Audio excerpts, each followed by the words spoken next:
And there we are. Okay, everybody, good afternoon and welcome to Perspectives on the United Nations Sustainable Development Goals. This iteration, this episode, focuses on SDG 10, Reduce Inequalities, and 11, Sustainable Cities and Communities, with our special guest, Govind Gopakumar, who's here in fourth space with us, and Liam Collins, who will be joining online.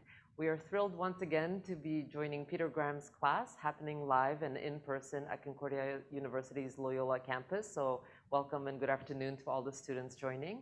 I'll pass the floor to Peter in just a second so that he might introduce today's guests. But first, just to let you know, we are streaming in from Concordia University's fourth space, located on unceded Indigenous land in Tiohtià:ke, Montreal. At Fourth Space, we facilitate daily activities that focus on what Concordia community members and their collaborators are working on, especially in terms of research and classroom activities, as well as various initiatives. So like I said, today you'll hear from two speakers. First, we'll have a short presentation and a film viewing. And if you have questions, please feel free to use the chat, the Q&A, or if you're more comfortable to actually join us with your voice, then you can go ahead and unmute yourself, lift your hand, and speak to us that way. Okay, Peter, I'll pass it over to you to welcome Govind in. Thank you, Anna.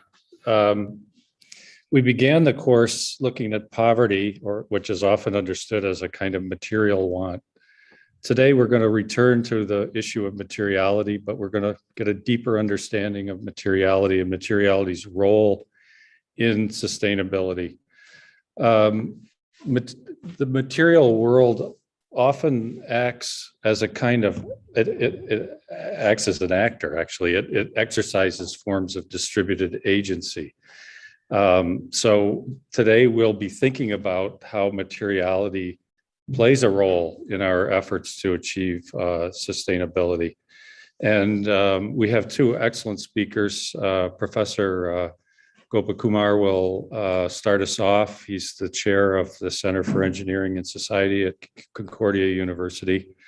And he's going to talk to us about urban transport and sustainability. So I'll hand it over to Professor Gopakumar now. Thank you. Thanks, Peter. And thank you so much for inviting me to your class. And hello, class. My name is Govind Gopakumar, as Peter kindly introduced me.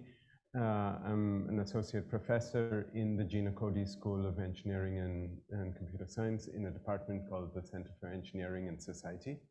And I'd like to talk to you about work that I do and work that I did. I directed a film which is titled Social Life of a Bus. And I think what's interesting about the film is that it kind of spotlights our attention on questions of the Sustainable Development Goals, both 10 and 11. And as Peter pointed out, it looks at how unsustainability in some sense persists within our transportation systems, despite our best efforts to make them more sustainable and our best efforts in as evidenced in the Sustainable Development Goal 11 in trying to make our cities more sustainable and inclusive. Despite these efforts, we still have a lot of unsustainability that's embedded within our transport systems, and we'll try and get a sense of how that is the case and how that's happening. So I want to start off with a brief kind of presentation and then very quickly transition to the film. The film runs for about half an hour, and then hopefully at the end of that we'll have time for some questions. But the thing that I'd like all of you to pay attention to is questions of sustainability and equity and how they're in many ways conflicting with each other. They don't often align in ways that policymakers would like them to align, where we'd like sustainability, but then often at the cost of equity. And so that's something to bear in mind. So the plan would be to, like I said, to talk about SDG 11. I should have focused on SDG 10 also, which was on reducing inequalities, but I think they're both very related in the context that we'll become familiar with when we see the film. And the question is about balancing the persistence of unsustainability. And this unsustainability is not just because of environmental unsustainability, but because of the inequity that's embedded with it. And the fact that transportation systems, despite our best efforts, remain quite inequitable. And so I've highlighted what the SDG 11 makes cities and human sustainable and settlements inclusive, safe, resilient, and sustainable. And the 2 points that are highlighted are questions of inclusivity and sustainability. Now, it seems like it's a very easy thing to achieve, to kind of achieve these 4 very different concepts of inclusivity, safety, resilience, and sustainability. It's not quite as easy. And as we'll see in the case, questions of equity, inequity, and sustainability or unsustainability remain embedded. And the thing that I'd like to draw your attention to is how is it that inequities and unsustainabilities are embedded within transportation systems in the case that you'll see in the film. And so why is transportation such a major aspect? Primarily because it accounts for, I see that the slide hasn't changed, is that? Okay, maybe it'll change soon. It's trying to change. It must be the Wi-Fi, or yeah. So hopefully you'll see the next slide soon. It's on transport and sustainability, and why is transport and sustainability so closely related? Primarily because transport accounts for such a major fraction of energy use, and energy use, as we all know, is critical to our warming planet. I mean, if you want to move towards a sustainable planet, a planet that is we're trying to decarbonize and create low carbon lifestyles, then transportation plays a major role in that. And the solution that we face is to the transport issue is sustainable transport. What is sustainable transport? Often it's been defined as more public transport and more active forms of transport, more non-motorized forms of transport. I think it's great that we're trying to do this, and we're trying to create more forms of public transport, more active forms of transport. Like we'll see, persistence of unsustainability is primarily because of the persistence of automobile forms of transport. And this kind of automotive forms of transport are embedded in the structures of the world that we live in. So in institutions, in infrastructures, in technologies, in social relations, and and often result in the persistence of unsustainability. So, oh, okay, let me just reshare. Okay, there is a delay here. So this was pretty much my last slide. So I just want to highlight the 2 points that I made on the solution proposed is sustainable transport, and the challenge is of the persistence of unsustainable transport. So we feel that it's easy to transition from our present unsustainable context and then move towards a sustainable transport future, but often unsustainability tends to persist. Okay, I'll stop there, and maybe we can transition to the film. And then, so while you're watching the film, the thing that you need to pay attention to is this notion of transport sustainability and the persistence of unsustainability. Okay, I'll keep quiet.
Buses are inseparable elements of the fabric of our cities. The social life of an urban bus thus reflects the social life of our contemporary cities. This is certainly true in a city like Bengaluru that is rapidly making the transition towards personal automobility, even as buses remain the single largest people mover.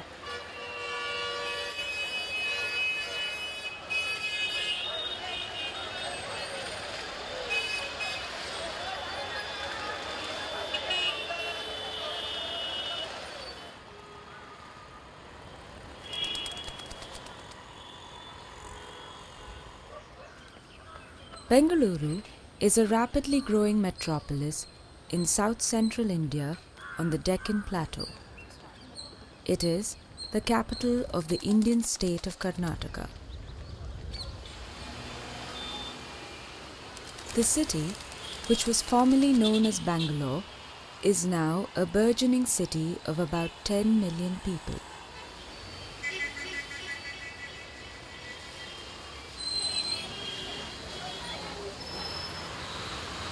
It is governed by the Brihat Bengaluru Mahanagarapalikhe or the BBMP. I think the city has metamorphosized fundamentally. So it's not just an incremental change which most metropolitan areas undergo. This has become something else. During the 90s, significant changes took place in terms of the real estate policies, which kind of opened up almost every neighborhood for different forms of development. In addition, there was this huge pressure of expanding the city to accommodate the new wave of investments in IT, biotechnology, and that stream of industrialization. Brought in a huge influx of young people who with them brought a different kind of sense to the city. So this is what you're now seeing. This is not what Bangalore was even 20-25 years ago.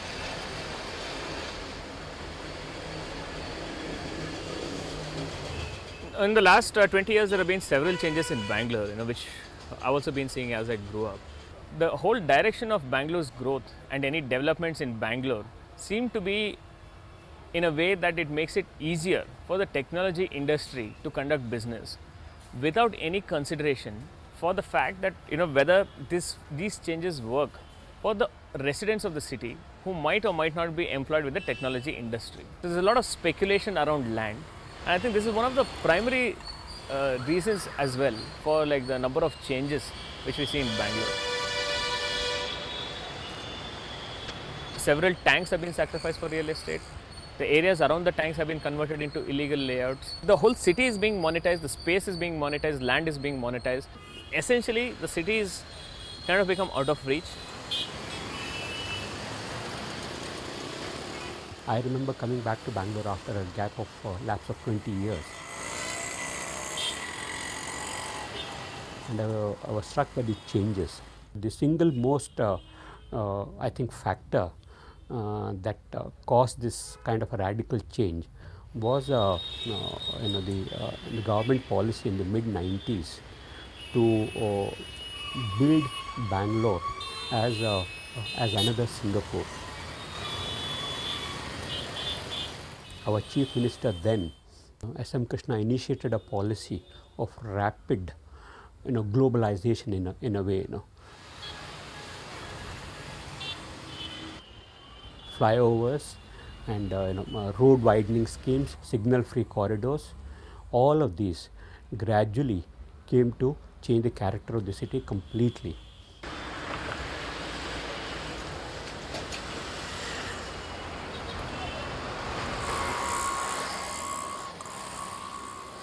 The new forms of urbanization did not comprehend the demand of public transport. And there was public transport, but it was not great. There was a lot of delay in terms of building the bus transit systems to meet the demands. And there was this huge messed up thinking amongst the bureaucracy that one should not subsidize public transport and it has to pay for it on its own. that kind of thinking actually delayed major reforms in public transport and investment in rapid transit systems. And by the time they got up to it, the crisis had actually hit almost all neighborhoods. Traffic jams which are unimaginable today could never be anticipated even in the 90s.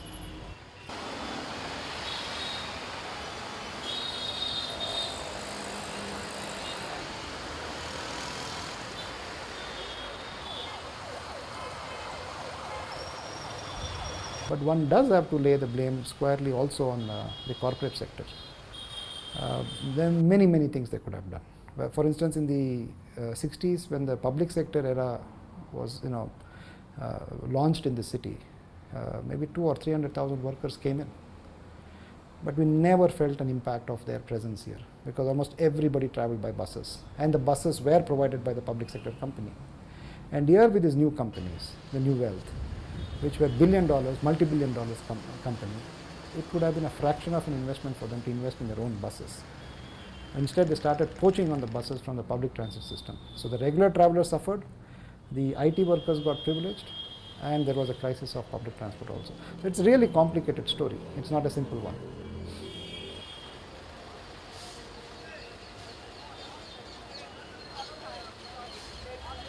So one direct impact of this growth in the city was on the transport system, in the sense that public transport became more and more a matter for the state to decide who are the people it was going to serve.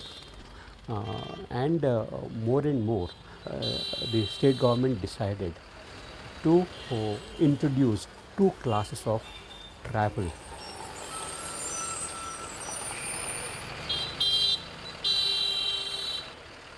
One for the large majority of the population, and another for the growing middle class.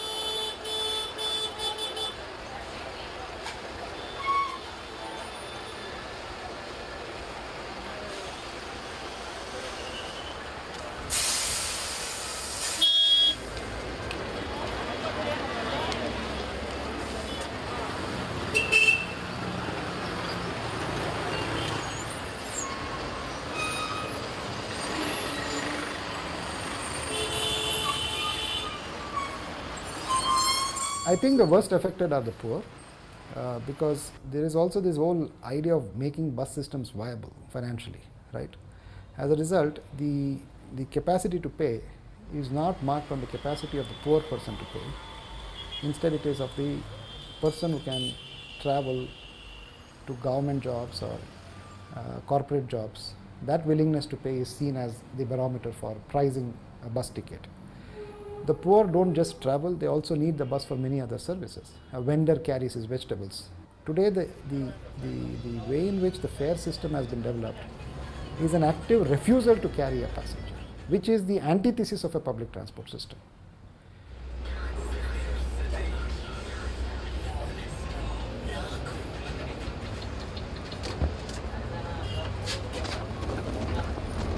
What we see is that more and more of Bangalore is sought to be gentrified, if I may use that term,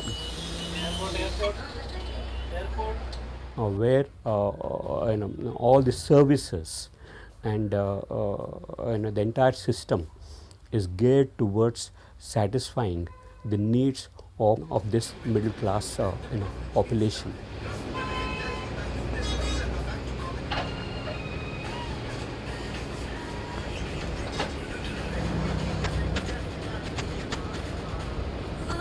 So public need is slowly being replaced by private gain.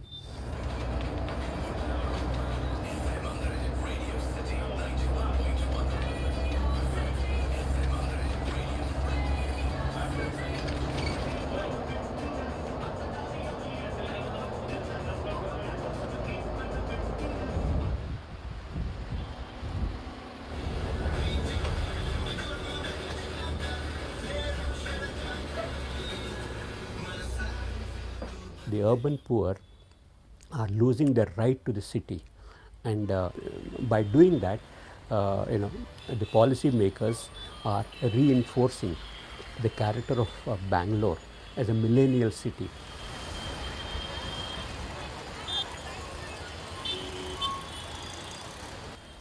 Bangalore has a shortage of 1,000-2,000 buses, and this BMTC has been saying for the last 2 years. But those buses have not come through yet. The number of bus commuters in the city is increasing. In the sense, the people who want to use the bus is increasing. But if you see, the commuters actually has come down in the last year or two because of the increase in BMTC fares. In the last 3 years, BMTC fares have gone up by between 40% to 75%, putting even the ordinary bus out of reach for several people. There are several people who, people who go to domestic work, people who are into security or cleaning, who walk short distances. They walk 3 to 4 kilometers because they can't afford even that much, right? 3 to 4 kilometers would mean 12 rupees or sometimes even 14 rupees for the bus one way. Two way will be 28, so out of reach.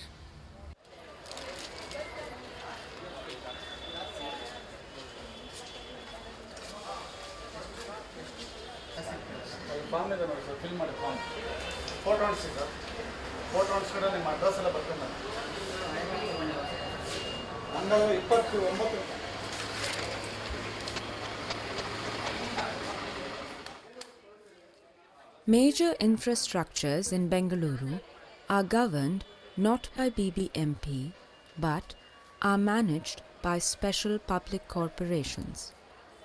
For example, intercity transportation is managed by the Bangalore Metropolitan Transport Corporation or the BMTC.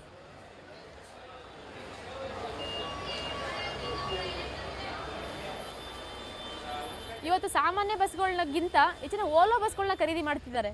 Ola bus ಎಷ್ಟು ಜನರಿಗೆ ಬೇಕಾಗಿದೆ, ಎಷ್ಟು ಸಾಮಾನ್ಯ ಜನರಿಗೆ ಅದು ಜನ ಓಡಾಡ್ತಾರೆ ಅದರಲ್ಲಿ. ನನ್ನ ಒಂದು ಅನುಭವ, ನಾನು ಕಳೆದ ಒಂದು 5 ವರ್ಷಗಳಿಂದ ದೊಮ್ಮೂರು ರೂಟಲ್ಲಿ ನಾನು ಕೆಲಸ ಮಾಡ್ತಿರೋ ಕಾರಣ ದೊಮ್ಮೂರು ಸೈಡ್ ಹೋಗಿ ಬರ್ತಿದ್ದೀನಿ. ಇಲ್ಲೇ ಇದೇ ಶಿವಾಜಿನಗರದಲ್ಲಿ 7:30 ಇಂದ 9:30ವರೆಗೂ, ಅದಕ್ಕೆ ಮುಂಚೆ ಆರ್ಡಿನರಿ ಬಸ್ಸಸ್ ಇರುತ್ತೆ. 7:30 ಇಂದ 9:30ವರೆಗೂ ಒಂದು ಆರ್ಡಿನರಿ ಬಸ್ಗಳಿಲ್ಲ, ಬಂದು ರೇರ್ ಬರುತ್ತೆ 1 ಅವರ್ಗೂ ಇಲ್ಲ ಹಾಫ್ ಆನ್ ಅವರ್ಗೂ. ಉಳಿದ ಎಲ್ಲ ಬಸ್ಸು ಓಲ್ವೋ ಆಗಿರುತ್ತೆ. ನಮ್ಮ ಹತ್ರ ಇರೋದು ಆರ್ಡಿನರಿ ಪಾಸು. ನಮಗೆ ಕೆಪಾಸಿಟಿ ಇರೋದು ಆರ್ಡಿನರಿ ಟಿಕೆಟ್ ತೊಗೊಳ್ಳೋಷ್ಟು ನಮ್ಮ ಹತ್ರ ಕೆಪಾಸಿಟಿ ಇದೆ. ಇವತ್ತು ನಮ್ಮ ಹತ್ರ ಇರುತ್ತೋ ಇಲ್ವೋ, ಆದರೆ ಖರ್ಚು ಮಾಡ್ಕೊಂಡು ಆ ಬಸ್ಸಲ್ಲಿ ಹೋಗಬೇಕಾದಂಥ ಪರಿಸ್ಥಿತಿ ಇವತ್ತು BMTC ನಮಗೆ ತಂದು ಕೊಟ್ಟಿದೆ.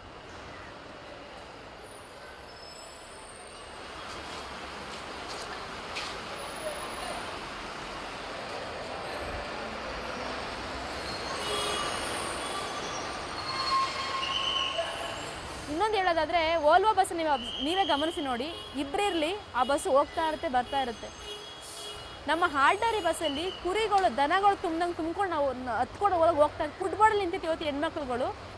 ಆದರೆ ಯಾಕೆ ಇವತ್ತು ಈ ಹೆಣ್ಮಕ್ಳು ಇಷ್ಟು ಕಷ್ಟ ಓಡಾಡ್ತಿದ್ದಾರೆ, ಜನಕ್ಕೆ ಇಷ್ಟು ತೊಂದರೆ ಆಗ್ತಿದೆ ಅಂತ ಯಾರು ಕೂಡ ಗಮನ ಕೊಡ್ತಿಲ್ಲ.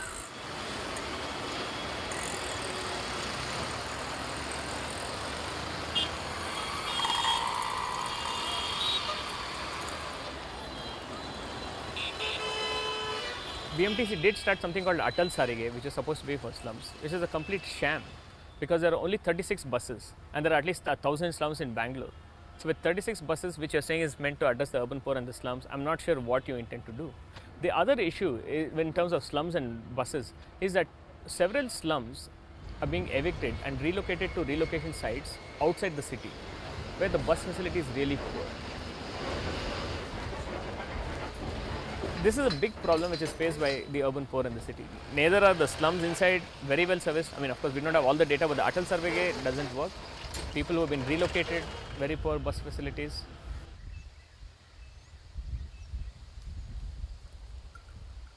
ಸ್ಲಮ್ ಒಳಗಡೆ ಬಸ್ಗಳು ಹೋಗ್ತಿಲ್ಲ. ಬಿಫೋರ್ 1 ಕಿಲೋಮೀಟ್ರ್ 1/2 ಕಿಲೋಮೀಟ್ರ್ ಹಿಂದೆನೇ ಸ್ಟಾಪ್ ಕೊಡ್ತಾನೆ, ಅಲ್ಲಿಂದ ಇಳ್ಕೊಂಡು ನಡ್ಕೊಂಡು ಹೋಗಬೇಕಾಗುತ್ತೆ ಎಷ್ಟು ಎಲ್ಲ ಸ್ಲಮ್ ಜನರು ಕೂಡ. ಅಟಲ್ ಸಾರಿಗೆ ಅಂತ ಸ್ಲಮ್ ಜನರಿಗೆ ಅಂತ ಬಿಟ್ಟಿದ್ದಾರೆ. ಆ ಬಸ್ನ ಒಂದು ರೂಪುರೇಷೆ ನೋಡಿದ್ರೆ ಗೊತ್ತಾಗುತ್ತೆ ಎಷ್ಟು ತಾರತಮ್ಯ ಮಾಡ್ತಿದ್ದಾರೆ ಇವರು, ಡಿಪಾರ್ಟ್ಮೆಂಟ್ಸೇ ಆಗಲಿ ಒಂದು ಸರ್ಕಾರನೇ ಆಗಲಿ ಅಂತ ಹೇಳ್ಬಿಟ್ಟು. ಮತ್ತು ಅವ್ರು ಹೇಳ್ತಾರೆ ಅದ್ರ ದರ ಕಮ್ಮಿ, ಅದಕ್ಕೋಸ್ಕರ ಆ ಬಸ್ನ ಹಾಕಿದ್ದೀವಿ ಅಂತ ಹೇಳ್ಬಿಟ್ಟು. ದರ ಕಮ್ಮಿ ಆಗ್ಬೋದು, ಅವ್ರು ಎಲ್ಲಿಂದ ಎಲ್ಲಿಗೆ. ಇವಾಗ ಯಾವುದೋ ಒಂದು ಏರಿಯಾದಿಂದ ಕೊನೆಗೆ ಶಿವಾಜಿನಗರಕ್ಕೋ ಮೆಜೆಸ್ಟಿಕ್ಕೋ ಹೋಗಲ್ಲ ಆ ಬಸ್ಸು, ಇಂಡಿಯನ್ ಎಕ್ಸ್ಪ್ರೆಸ್ ಲಾಸ್ಟು. ಅದೇ ಒಬ್ಬ ಒಂದು ಕೂಲಿ ಕೆಲಸಕ್ಕೆ ಹೋಗೋರು, ಒಂದು ವ್ಯಾಪಾರಕ್ಕೆ ಹೋಗುವಂಥ ಜನ ಏನು ಮಾಡಬೇಕಾಗುತ್ತೆ, ಇಂಡಿಯನ್ ಎಕ್ಸ್ಪ್ರೆಸ್ಸಿಂದ ಮತ್ತೆ ಬೇರೆ ಕಡೆಗೆ ಅವರು ಟಿಕೆಟ್ ತೊಗೊಂಡು ಬೇರೆ ಇನ್ನಷ್ಟು 12 ರೂಪಾಯಿ 25 ರೂಪಾಯಿ ಟಿಕೆಟ್ ತೊಗೊಂಡು ಮತ್ತೆ ಬೇರೆ ಕಡೆ ಹಿಡಿಬೇಕಾಗುತ್ತೆ. ಇವ್ರಿಗೆ ನೇರವಾಗಿ ಒಂದು ಬಸ್ಸಲ್ಲಿ ಹೋಗುವಂಥ ಸ್ವತಂತ್ರ ಕೂಡ ಅವ್ರಿಗೆ ಇನ್ನೂ ಸಿಕ್ಕಿಲ್ಲ. ಹತ್ತಬೇಕು, ಇಳಿಬೇಕು, ಇವ್ರಿಗೆ ತಾರತಮ್ಯ, ಇವ್ರಿಗೆ ಅದು ಬಸ್. ಯಾಕೆ ಅದೇ ಬೇರೆ ಬಸ್ ಥರ ಲಕ್ಸುರಿ ಬಸ್ಗಳು ಬೇಕಾದಷ್ಟು ಲಕ್ಸುರಿ ಬಸ್ ತಗೊಳ್ತಿದ್ದಾರೆ. ಯಾಕೆ ಅದರಲ್ಲಿ ಯಾವ್ದಾರು ಒಂದು 2-3 ಬಸ್ ಯಾವ್ದಾರು ಒಂದು ಹೊಸ ಸ್ಲಮ್ಗೆ ಹಾಕಿದ್ದಾರೆ ಕೇಳಿ. ಇವತ್ತರೆಗೂ ಯಾವ ಸ್ಲಮ್ಗಳಿಗೂ ಹೊಸ ಬಸ್ಗಳಿಲ್ಲ. ಇನ್ನೂ ಕೆಲವು ಸ್ಲಮ್ಮಲ್ಲಿ ಮಿನಿ ಬಸ್ ಓಡಾಡ್ತಿತ್ತು. ಹೇಳ್ತಾರೆ ಇವ್ರು ನೆಪ ಹೇಳ್ತಾರೆ ಒಳಗಡೆ ಹೋಗೋದಕ್ಕಾಗಲ್ಲ ಅಂತ. ಮಿನಿ ಬಸ್ಗಳು ಎಷ್ಟೊಂದಿದೆ, ಯಾಕೆ ಮಿನಿ ಬಸ್ಗಳನ್ನ ಇದನ್ನೆಲ್ಲ ಕ್ಯಾನ್ಸಲ್ ಮಾಡಿದ್ರು? ಮುಂಚೆ ಮಿನಿ ಬಸ್ಗಳು ಓಡಾಡ್ತಿತ್ತು. BMTC wants to have a good image. More than anything else, they're worried about that image. So the Volvo buses are there. And then you have these TTMCs. Some of them are like really swanky with these glass facades, which are again not required. It doesn't really serve the commuters. You look at Shantinagar TTMC. It looks swanky from outside with a glass facade and all that. But you go inside, it's really dingy. A recent report by the Karnataka State Pollution Control Board has said that the amount of carbon monoxide levels in Shantinagar TTMC and other TTMC is more than 4 times the permissible limits.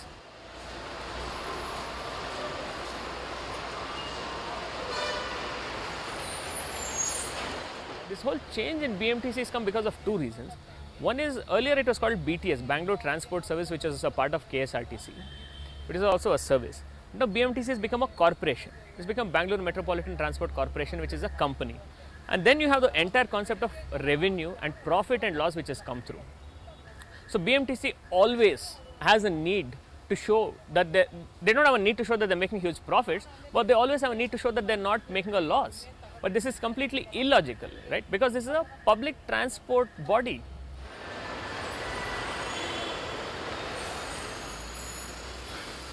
The second reason is the fact that technocratic decision making or technocratic policy making as a rule is kind of spreading across the country, you can say, and definitely so in Bangalore, which is the hub of the IT industry. BMTC today has a toll-free number for grievances, and there you can send them an email, but you can't approach a single desk in any of the TTMCs to lodge a complaint. They don't have that facility. And when you ask them, they say, well, people can send an email, but how many people in Bangalore are going to send an email? Or they say, oh, they can call the call center. But call center is also not something which everybody is comfortable with. They've done a good thing of putting up all their routes online. They put up information kiosks.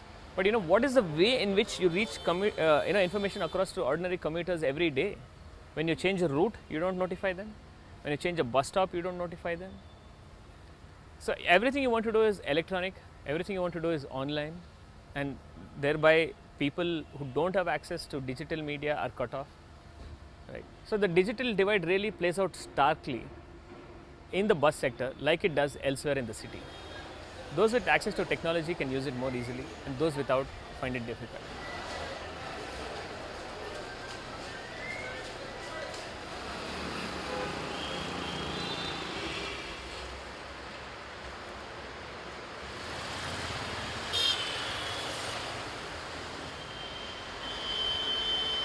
We have the Bangalore Metro coming up. There is no doubt that when you have a metro, you can go from point A to point B very fast. Nobody can dispute that, or the fact that it is comfortable. The question is, does it serve well for a city like Bangalore, right, which is radial in nature? Did you want a metro, or did you want a bus rapid transit system, or did you want a commuter rail or something else? And then you're saying, for example, there is no money to set up new government PU colleges. Recently, the Chief Minister said he denied 250 crore grant to the Education Department to set up new colleges because there was no money. There is no money to set up public hospitals, but you have 38,000 crores to spend on, like I said, one part of one problem, that is transport, of only one city, Bangalore. Is this really justified? The importance to buses has come down because there's more importance given to the metro than to the bus. And how do I say this? I say this in terms of, one, do you give priority to buses in terms of funding? Absolutely not. Like I've already pointed out, there's a huge lopsided subsidy given to the metro and none to BMTC. Do you give priority to buses on roads? No. And several of the changes we are seeing in Bangalore are because of a lot of these big ticket projects, mega projects. One is the metro, then there is a push for signal free corridors. Why do you have a signal-free corridor? So that the cars can travel faster. Cars don't have to stop. And they're saying signal-free corridors are being done to prevent traffic jams. But what caused the traffic jams in the first place? The cars. And what you're doing now, you're making it easier for the cars. And what happens when you have signal-free corridors? One, you cut down a lot of trees on the side. There are very few street vendors. The very nature of the street is changing.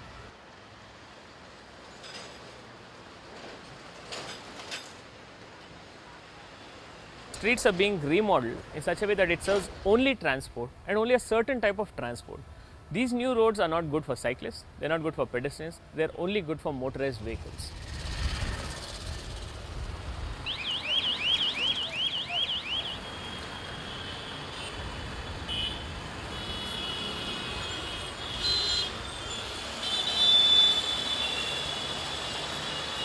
ಇಲ್ಲೇ ಶಿವಾಜಿನಗರ ವ್ಯಾಪಾರಿ ನಾವು ಸುಮಾರು ಒಂದು 55 ವರ್ಷಗಳಿಂದ ನಾನು ಫುಟ್ಪಾತ್ನೊಳಗೆ ಜೀವನ ಮಾಡ್ತಾ ಇರೋದು ನಾವು.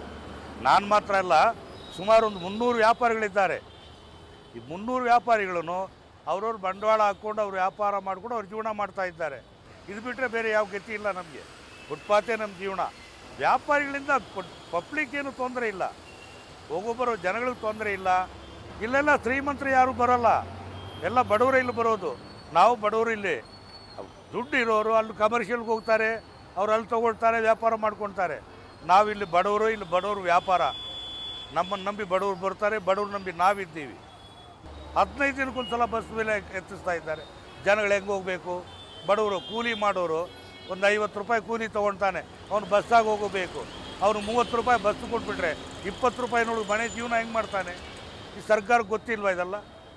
ಸರ್ಕಾರ ಕಣ್ಣಿಲ್ವಾ? ಇಲ್ಲ ಗಮನ ಇಲ್ವಾ ಅವ್ರಿಗೆ?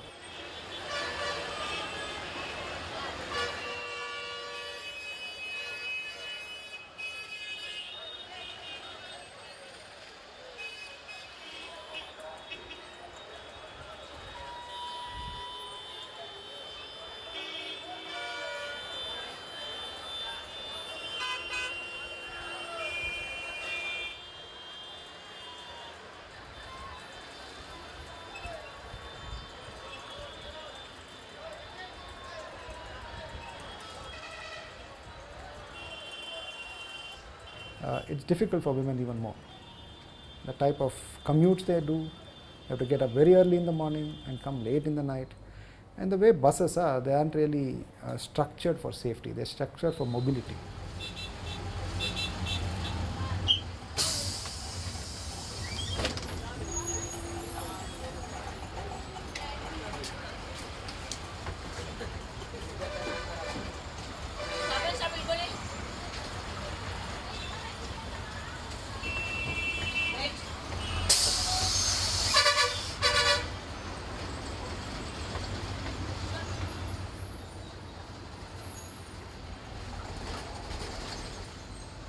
ಮೊದಲನೇದಾಗಿ ಸ್ಟಾರ್ಟಿಂಗ್ ಹಿಂಸೆ ಶುರುವಾಗೋದೇ ನಿರ್ವಾಹಕರಿಂದ, ಚಾಲಕರಿಂದ ಶುರುವಾಗುತ್ತೆ ಹಿಂಸೆಗಳು. ಅವರ ಅಸಭ್ಯ ವರ್ತನೆಗಳು, ವ್ಯಂಗ್ಯವಾಗಿ ಮಾತಾಡೋದು, ಒಂದು ಗೌರವ ಇಲ್ಲ ಮಾತಲ್ಲಿ. ಪಾಸ್ ತೋರಿಸೆ, ಅದ್ರಲ್ಲಿ ಬಸ್ ಹೋಗ್ಬೇಕು ಅಂದ್ರೇ ಎಲ್ಲೋ ಒಂದು ಕಡೆ ನಮ್ಗೆ ಯಾರಾದ್ರೂ ಬೇಕೇನೋ, ಒಬ್ಬಳೇ ಹೊಂಟಿ ಹೋಗಿ ಕಷ್ಟ ಆಗ್ತಿದೆ ಅನ್ನಿಸುತ್ತೆ ಒಂದೊಂದಲ್ಲ ಪರಿಸ್ಥಿತಿಗಳಲ್ಲಿ. ಮೇಜರಾಗಿ ಹೇಳಬೇಕು ಅಂದರೆ ಮುಖ್ಯವಾಗಿ ಮಹಿಳೆಯರ ಸೀಟ್ಗಳು ಬಂದು ಪುರುಷರು ಕೂತ್ಕೊಂಡಿರ್ತಾರೆ. ಎಷ್ಟು ಇರೋದೇ ಅದರಲ್ಲಿ 8 ಸೀಟು 7 ಸೀಟು ಒಂದೊಂದು ಬಸ್ಸಲ್ಲಿ ಇರುತ್ತೆ, ಅದನ್ನು ಕೂಡ ಬಿಡಲ್ಲ. ಹಿಂದೆ ಅಷ್ಟು ಜಾಗ ಇದ್ರೂ ಬಂದು ನಮ್ಮ ಮಹಿಳೆಯರ ಸೀಟಲ್ಲೇ ಕೂತಿರ್ತಾರೆ ಹೊರತಾಗಿ ಒಂದು ಸೌಜನ್ಯಕ್ಕಾದ್ರೂ ಒಂದು ಹೆಣ್ಮಗಳು ನಿಂತಿದ್ದಾಳೆ, ಒಂದು ಮಗು ನಿಂತ್ಕೊಂಡು ನಿಂತಿದ್ದಾಳೆ, ಒಂದು ಮಹಿಳೆ ಬಂದಿಲ್ಲ ಅನ್ನೋ ಒಂದು ಸೌಜನ್ಯಕ್ಕಾದ್ರೂ ಎದ್ದೊಳಲ್ಲ. ಅಷ್ಟು ಒಳಗೆಷ್ಟು ಹಿಂಸೆ ಇದೆ, ಹೊರಗಡೆನೂ ಅಷ್ಟೇ ಮಹಿಳೆಯರು ಕಷ್ಟಗಳನ್ನ ನೋವುಗಳನ್ನ ಹತ್ತುಕೊಂಡು ಒಂದು ಟಾರ್ಚರು. ಇನ್ನು ಬಸ್ ಬಂದಿಲ್ಲಲ್ಲ, ಅರ್ಧ ಅವರ್ ಆಯ್ತು ನಾನು ನಿಂತ್ಕೊಂಡು ನಾನು ಮನೆಗೆ ಹೋಗಬೇಕು, ಟೈಮ್ ಆಯಿತು, ಮನೆಯಿಂದ ಬಯಸ್ಕೊಳ್ಬೇಕು ಅನ್ನೋ ಒಂದು ಹೆದರಿಕೆ, ಒಂದು ಭಯ ಒಂದು ಕಡೆ ಇದ್ದರೆ, ಕತ್ಲಾಯಿತು ಅನ್ನೋ ಒಂದು ಭಯ ಒಂದು ಕಡೆ ಇದ್ದರೆ, ಇನ್ನೊಂದು ಕಡೆ 10 ನಿಮಿಷ 5 ನಿಮಿಷ ನಿಲ್ಲೋದೇ ಕಷ್ಟ.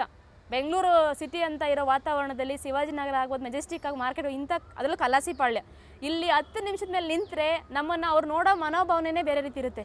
ಒಟ್ಟಾರೆಯಾಗಿ ಹೇಳೋದಾದರೆ ಒಬ್ಬಂಟಿಯಾಗಿ ಇವತ್ತು ಬಸ್ ಸ್ಟ್ಯಾಂಡ್ಗಳಲ್ಲಿ, ಬಸ್ಗಳಲ್ಲಿ, ಬಸ್ ಸ್ಟಾಪ್ಗಳಲ್ಲಿ ನಿಲ್ಲೋಕ್ಕಂತೂ ಖಂಡಿತವಾಗ್ಲೂ ಸಾಧ್ಯ ಇಲ್ಲ.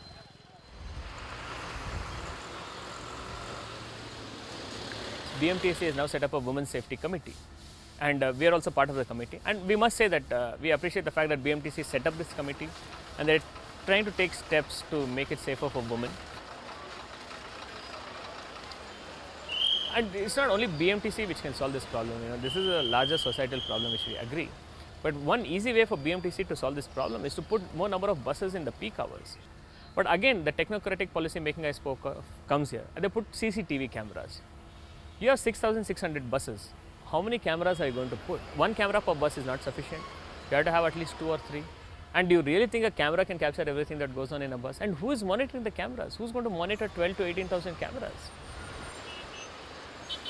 Yes, there are more buses, far more buses than before. But no, they're not really as accommodative of the multitudinal needs of the different types of people who live in the city.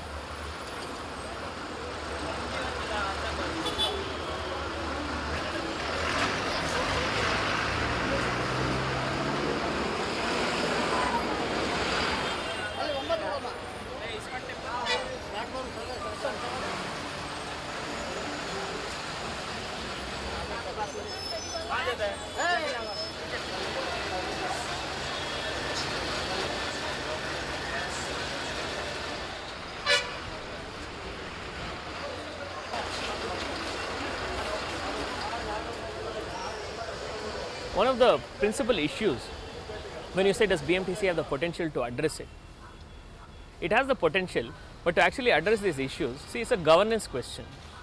BMTC is a city transport body which is not answerable to the city government, that is the BBMP. It is answerable only to the state government, right? And there is no way for people to interact with BMTC to hold them to account. If I want to hold a depot manager to account, if I want to hold the MD to account, how do I do it? The only place they can be held to account is in the assembly, where the MLAs have to raise a question. But in the assembly, there are several issues across the state which are there. How much time can you give to BMTC?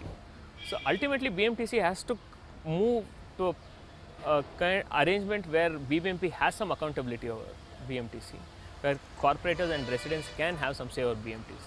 So if BMTC has to address some of these issues, this governance question is something which has to be urgently addressed.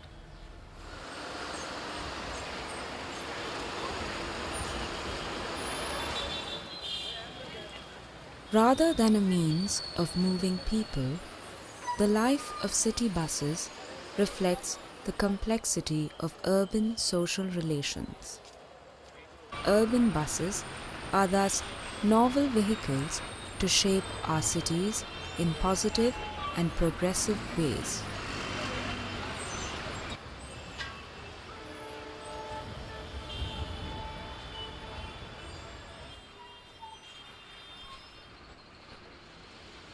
Tremendous improvement is possible in BMTC. I think BMTC is just waiting to erupt into such fantastic innovative possibilities. Not just the big buses, small buses, going to small lanes, picking up people, integrating systems, making sure you don't have to buy a ticket every time, having a single fare card which is affordable to all, like in metro systems. I mean, really making people move. Yes, if there is a loss in that, I will absorb that loss rather than looking at the loss of fuel, of people sitting inside cars and waiting at traffic light. That is a far greater loss than putting people in buses and making them move. You make the buses move, you make the buses smaller to go into smaller neighborhoods, you don't break the city down for roads. You adapt the buses to the city. You adapt transport systems to the city.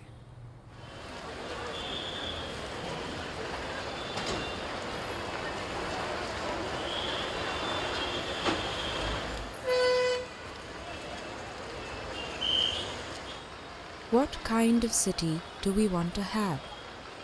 How should people in the city move?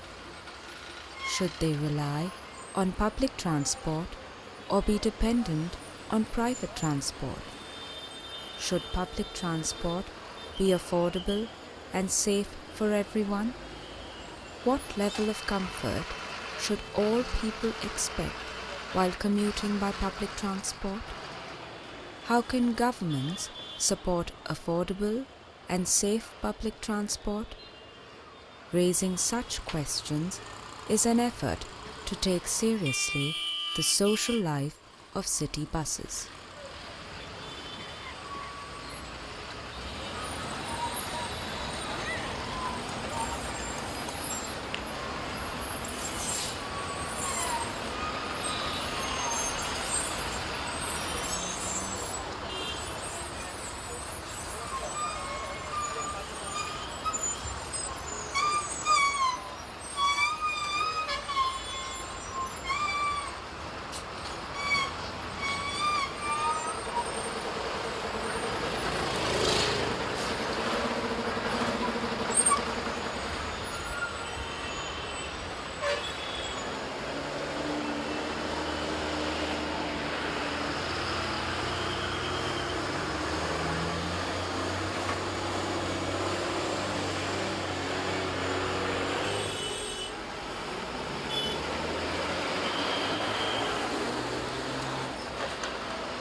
Okay, so that was the social life of a bus. And so I think as we move into the Q&A, I think like I mentioned earlier, the thing to bear in mind is the question of sustainability, equity, and questions of unsustainability and inequity, and how they're embedded within the transport systems in different aspects of the transport system. So like we saw in the film, there were about the persistence of an automobile-oriented system, questions of safety with regards to how the buses were being organized. I know it's a very different context from the ones that many of you are used to seeing around you in Montreal, but I think there were some similarities also. And one key point that came across was, how do we adapt transport systems to the city? And in the complexity that cities are, I mean, cities are incredibly complex entities. And how do we create transport systems that are both sustainable as well as equitable and are adapted to the conditions that we have within the city? So I'll stop there, and if there are questions, I'll be happy to answer them. I think most of the class is with me here. A question maybe I can ask to start it off is, do you see any hope to change the planning process to move away from this kind of technical problem-solving approach? There seems to be a political bias towards big projects that will give a favorable impression to voters. But could you foresee a time when we might, the planning might involve a more interdisciplinary scenarios type approach to think through how a project will affect sustainability at different scales and different levels? Absolutely. I think it's a great question. Excuse me. Thanks, Peter. It's a question that we're all very familiar with living in Montreal. I mean, we're facing some very similar kinds of questions with regards to the REM de l'Est. I mean, these are mega projects, also mega transport projects. And this is the case in many countries around the world. Many cities are facing the issue of this kind of very top-down technocratic planning process, where we have the need to move away from what seems like automobile-oriented systems of transport. And one way of doing that is by creating these mega transport, public transport projects, so metro systems, light rail systems. And I think the image of these transport systems is very compelling. I mean, you get to move from one corner of the city to another in comfort and with rapidity. And most people would be like, that's a great thing to do. But like we see in this video, and like associated with the controversy of the REM in Montreal, things are not quite as simple as what is made out by planners. When things get implemented, with regards to major mega projects, mega transport projects, often the ridership, the projected ridership is way below what actually gets used. And so city governments are often saddled with projects that are incredibly expensive and do not produce anywhere near the revenue that they are expected to provide. But to answer your question, I think whether it is possible to think of some means of going around this kind of mega transport project-oriented approach, I think it's not very easy.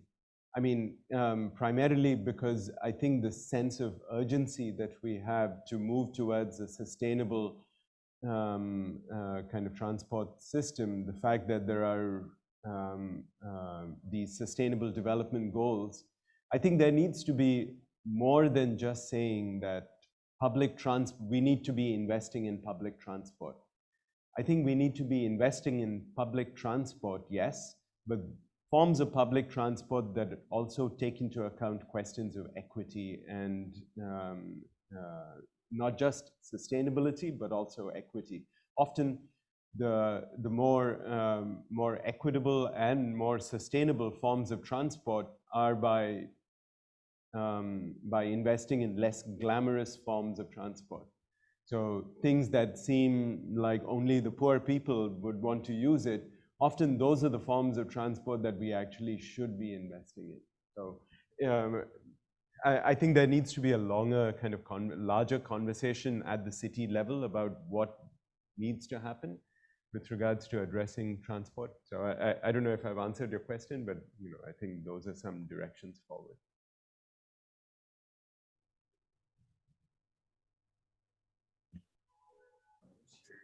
How you see discouraging people from purchasing automobiles,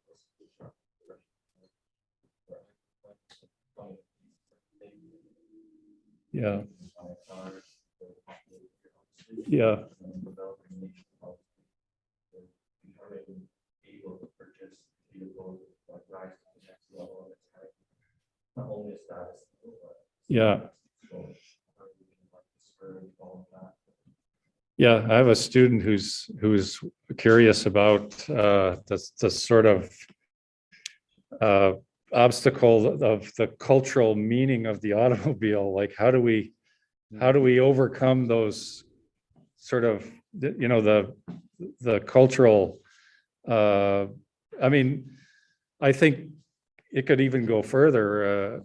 Often we have an image of sustainability as, it's recycling, it's reducing the material throughput, it's, you have these, but really sustainability involves a lot more. It means changing almost everything in some ways, including, our relationship with the automobile. But so it's a tough question, but. No, it's a great question. So thank you for that. And I think automobile is heart and center of our urban existence around the world. And unfortunately, that has become the case in pretty much every major metropolitan city on the planet. The fact that our understanding of how we move from one part of the city to another is in many ways determined by the automobile. And so I think when we think about our transport systems, we need to be thinking about how we address this reliance and this dependence on the automobile.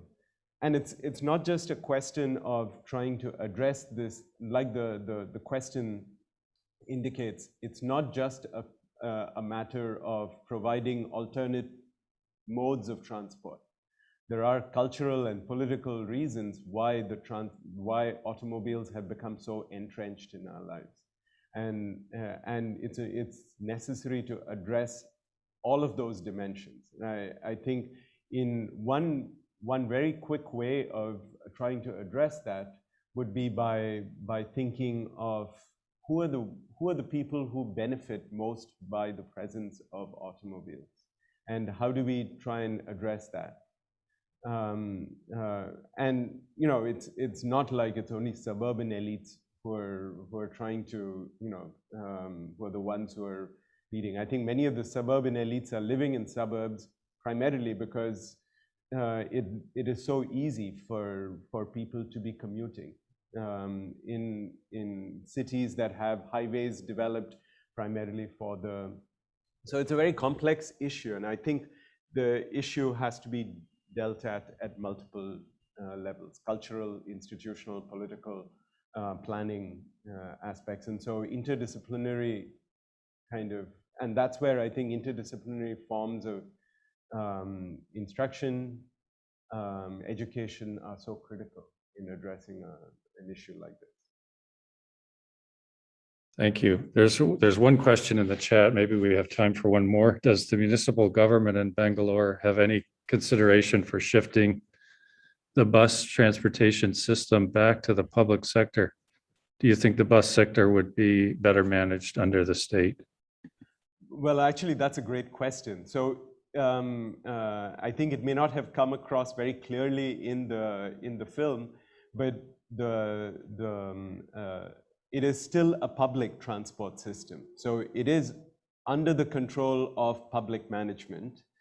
Unfortunately, what has happened in the need for efficiency in public services, and this happened in many countries. I mean, if you look at STM in Montreal also, the fact that public transport bodies are now public, but they are managed as corporations. They're managed as, in many ways, as entities that have to be professionally managed, and they're not managed as say, under the control of a city government, which could potentially, and this was the case in Bangalore several years ago when it was managed as a public transport service under the control of the city government. And then in the interest of reducing political interference, in the interest of creating more efficiency in the provision of the public transport system, the transport system was corporatized, and it was managed by a public transport body. Now, the public transport body would be the equivalent of, say, a crown corporation in Canada, which is still public in nature, but is managed through a professionally managed process. What that has, as a result of that kind of shift, what has happened is this kind of effort that public transport systems need to be freestanding bodies. You know, they shouldn't be dependent on budgetary support from the government, and instead should be dependent on the revenues that they generate from their ticket sales. And so as a result of this kind of an orientation, it's a shift away from the understanding that, you know, whether the entity is loss-making, you still need to be providing the service because it is a public service that governments are required to be providing. And that has unfortunately changed in governments around the world, where they have now realized that, you know, we shouldn't be subscribing to these kinds of ideas, and we should be instead providing efficient, corporatized systems of provision of public infrastructure. And that comes with, you know, these kinds of, but it's a great question. I think whether we can shift back our public infrastructure systems to stronger public control is something that I think needs to happen, and hopefully will happen in the future as part of the shift towards a more sustainable transport system. Okay. Are there any other questions? Yeah, go ahead.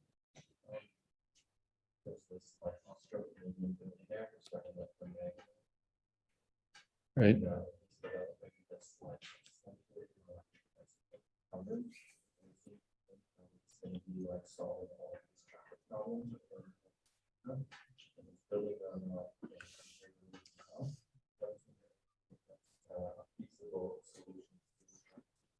There's a question about a new electric bicycle that's being made now by the MAGA Corporation in Ontario, and whether you think that's a step in the right direction. I think electric, and so the notion of electrification, I think of the presence of electric vehicles or electric buses or electric bikes. I think these are interesting efforts, but like this particular case talks about, the solution is much more complex. I mean, needs to be much more complex. I mean, having one technological intervention alone is often not going to solve the problem, because there are so many aspects interlocked into this issue of transport. It's not just about a particular kind of technology. It's not about electric cars. It's not about buses. It's about the institution. It's about the politics, about the culture. It's about the social relations within which all of this gets embedded. And so in trying to answer the question, I think we need to be, yes, the electric bikes and bike sharing systems could potentially be an interesting solution, but it's also about how it gets institutionalized. Who are the bike users that we're talking about? Are these bike users going to be only the ones who come to, say, downtown? Or is it going to be in immigrant neighborhoods? Is it going to be available in neighborhoods that are marginalized, poorer? All of this needs to be thought about in thinking about a solution, rather than by saying, oh, electric vehicles are the solution. Electric vehicles by themselves could be a solution, but it needs to be thought through, I think, before it can become a viable, sustainable, and inclusive solution. I think that's a great note to end on, and thank you so much for all of the insights you've given us into the complexities of urban sustainability. You've certainly given us a lot to think about today. So thank you very much. It was a great presentation. Really enjoyed it. Thank you. Thank you. I'm happy to have been here and talk to you guys. Thank you. Thank you. Anna, do we take a break now, or is Liam ready? Yeah, I see Liam is here, but certainly if your class would like to take a little break, we can pause and shift gears. So Okay. Yeah, I think maybe a 5 or 10 minute break would be useful for us. Okay. Okay, that sounds good. We'll just put up a card, spotlight that for a few minutes, and Peter, you'll let us know when you're ready to go. Liam as well. Hi, Liam. Hello there. Guess I need to share my slides. I'm still a bit of a novice with that. Hi, Liam. Hey, Peter, how are you? Good. How are you? Time no hear or see. Yeah. So I am ready here.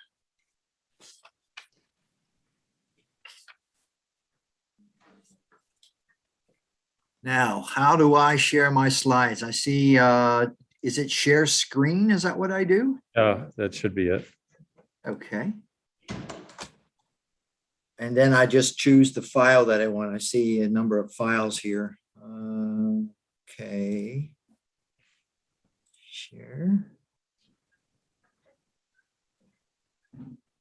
Do you see anything? Yes, I see your PowerPoint. You just need to put it in full screen. Okay. Presentation mode. Right. That I know from my years at the Pentagon as a PowerPoint ranger. This whole Zoom thing is, yeah. I don't know why. I'm just a little slow with it. I guess I just don't use it a whole lot, just for meetings, and generally I don't have a presentation to go. So it should be just a slideshow. Oh, there it is. Yeah, there you go. All right, perfect. So yeah, so I'm just to give you a little feedback, and I apologize, man. I was up till 3 this morning just doing this, and then the last probably hour I spent the last 40 minutes at a PBJ and having a cup of coffee, Vietnamese coffee right now. I'm looking at giving them a background, and then I'm going into the SDG targets and indicators. I'm going a little bit deep, but I shouldn't say deep. I'm going broad, but not deep. I'm covering every 15 of them. And then I'm going to look at the Canadian context a bit, see, because a lot of my research is the content analysis, particularly document analysis. That's kind of the stage I'm at right now. Okay. And then I want to talk about net zero energy. I want to juxtapose net zero energy with the SDGs that apply to sustainable housing, which I'm going to explain is a very fluffy word, and what the possible outcome is with that. I've got a lot of slides from previous presentations I put together, and then hopefully we'll have a Q&A session, Peter. Yeah. I'm open to questions. I love talking about this stuff, particularly my research. Yeah, so I don't have a video or anything. I thought about that. I just didn't think we'd have time for that. That was the first video we've had, so don't. Okay, yeah. And then, hey, have you guys discussed the tiering process? That's something that started with the Statistics Division at the United Nations. I believe in March this year it came out. It's tier 1, 2, and 3. It has to do with the aggregation of data. Because I'm going to cover that. I've got that in the slide for each one. I just put a little text box, tier 1, tier 2. And I have a slide that explains that. So that adds a little value to where we are and how difficult it is to aggregate data from the local to the subnational, national, and international levels. It's easy to explain. I just wondered about that. And what else did I want to ask you? I think that's it. Okay. I think that's it right now. Yeah, I'm reporting on the Canadian context. It seems like we're waiting now. If the strategy, the strategy was just released? Yeah. And we're waiting on the indicator framework. Hello, it's not, so, I don't know what they're doing, but I can only say they use, well, I'm going to discuss a little bit of that. The interim document I had them read, hopefully they've looked at that. It's only a one-pager, really. Yeah, they discuss targets and indicators, and all that's, I guess, out the window till we know what they're focusing on. Okay, I think we're ready to go here anytime you're ready, Lynn. Okay. Any type of introduction you want me to give? Well, I should be asking you that. Is there anything special you want me to say when I introduce you? Well, I mean, you can say I'm a colleague at Queen's University. I'm studying sustainable housing within the Canadian context. Yeah, that's what I planned. Yeah, and by the way, can the class see me or? Yes. Yeah. Okay. You're on I'm going to obviously looking at some of my notes. I have to do one thing, and that's turn on some lights here. It's I have a north-facing window, and don't get much direct light. Hey, Google, turn on the dining room lights. Hey, Google, turn on the dining room lights. Hey, Google, turn on the living room lights. And let me hit one more switch.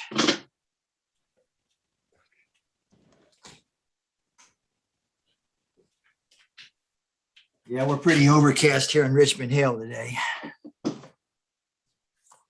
Okay.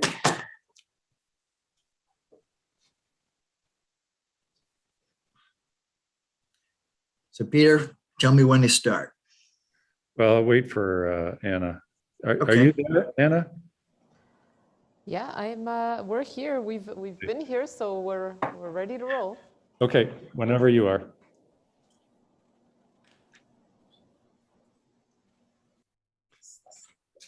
I pass it to you, Peter, to welcome Liam. Okay, we'll get started again now with Liam Collins, who's a PhD candidate at Queen's University. He was starting his PhD at the School of Environmental Studies at Queen's about the time I was leaving, so I'm really interested to see. He's been working on sustainable communities and sustainable housing for the last few years. So without further ado, I'm really eager to see what his research looks like at this point. Thank you. Go ahead, Liam. Hey, thank you, Peter. Appreciate it. Good afternoon, everyone. As Peter said, I'm currently a PhD student. I just want to give you my background. I am not an engineer.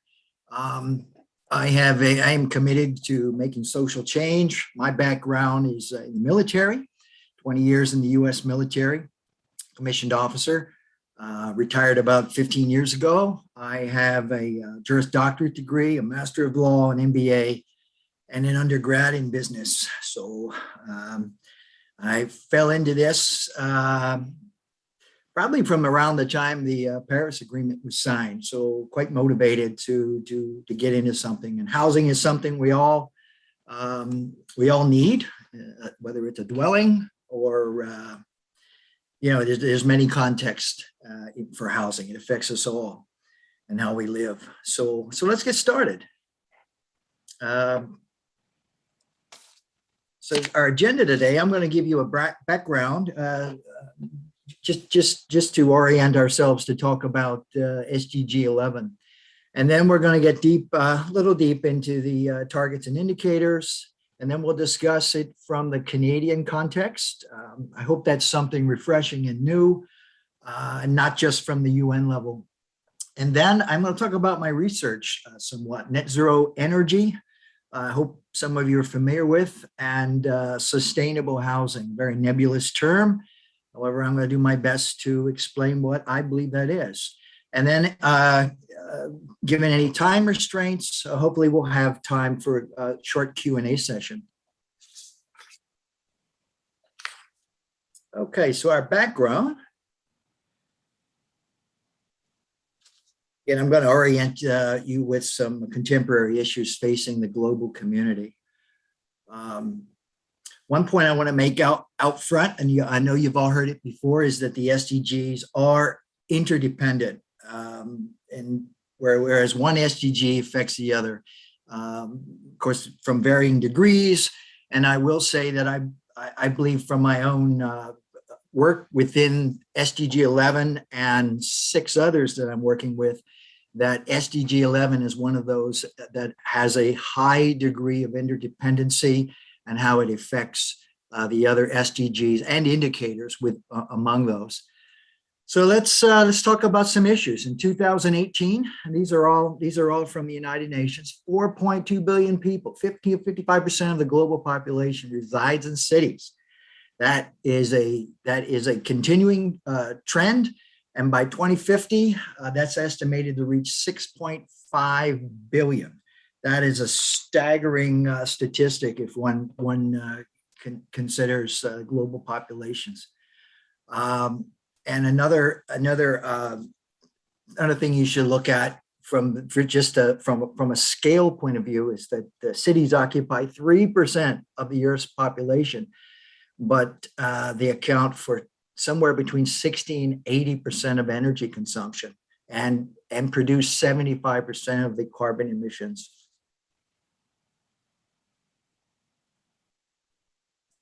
Okay, another thing, and this relates directly to some of the indicators we'll look at as well as the targets. In 2018, slum dwellers reached 1 billion, and with a population of 4.5 billion, you got to get your head out of the bubble and look what's happened on a global scale. Over 1 billion people, 24% of the global population are slum dwellers.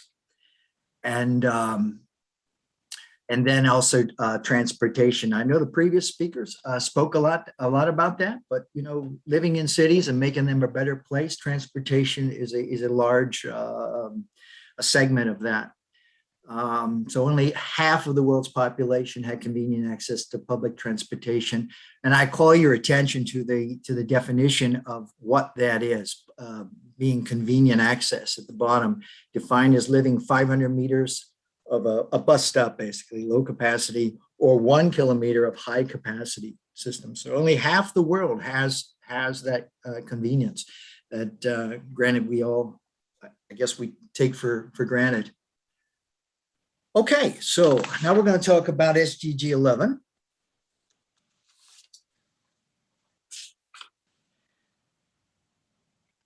And you see the title, Make Cities and Human Settlements Inclusive, Safe, Resilient, and Sustainable. Now we're working with some very fluffy words here.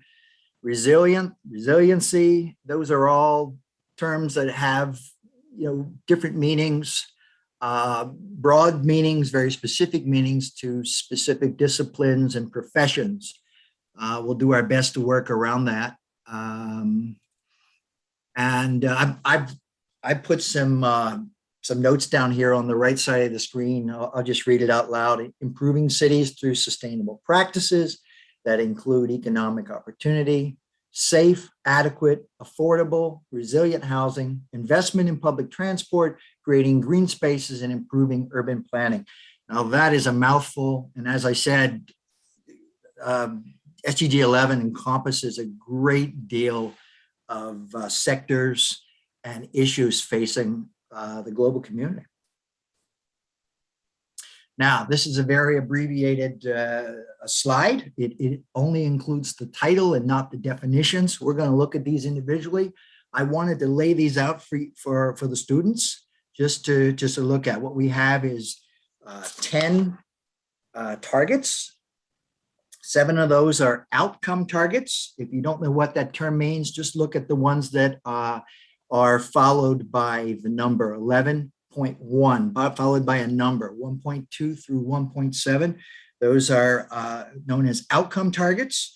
And then the ones that are lettered are known as means of achieving targets, which I'm going to see is another concept when we look at sustainable development goals, that one is not important than the other. But depending on the context, it may, frankly, I think it very well may be.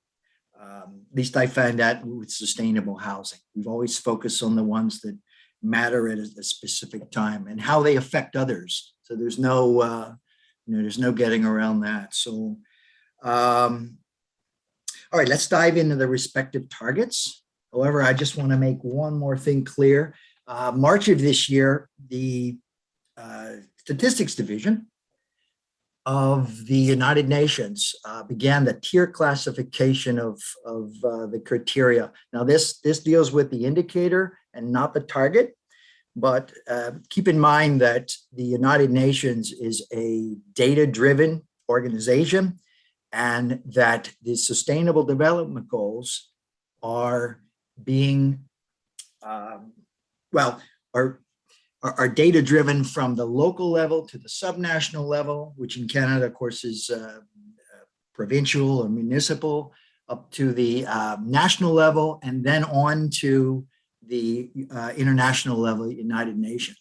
So we see tier 1 is conceptually clear, and I've bolded the important language here. Internationally established methodology, standards are available, and data is regularly produced. So those it's not perfect, but the data that's driven on the indicators is getting to the United Nations.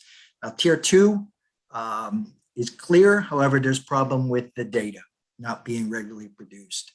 And as you see at the bottom, there are no current tier 3 indicators, which is good. Those are problematic in that there's no established methodology. That was the case not too long ago, but apparently that's being worked through. But as we'll see, one of our indicators in SDG 11 is problematic in that no tier or even the methodology exists for that. And we'll see what that is. That's towards the end. Okay, so let's go into target 11.1. Again, I'm just laying these out for you so you kind of have a conceptual idea what we're working with. 11.1, safe and affordable housing. Again, very fluffy words. What is safe and what is affordable? It's really dependent on where you live. It's in a market-based economy. Affordable means one thing to one person and one to another. But in this particular indicator, we see, let's go for the definition first. By 2030, ensure access to all adequate, safe, and affordable housing. Again, fluffy words, basic services, and upgrade slums. And from an international standpoint, that is a high priority. And then we look, again, we're looking at the indicators, breaking these down by indicators as well. The proportion of urban population living in slums, informal settlements, or inadequate housing. That is what's being reported in the data from, again, the municipal, local level up through the national, subnational, national level to the UN.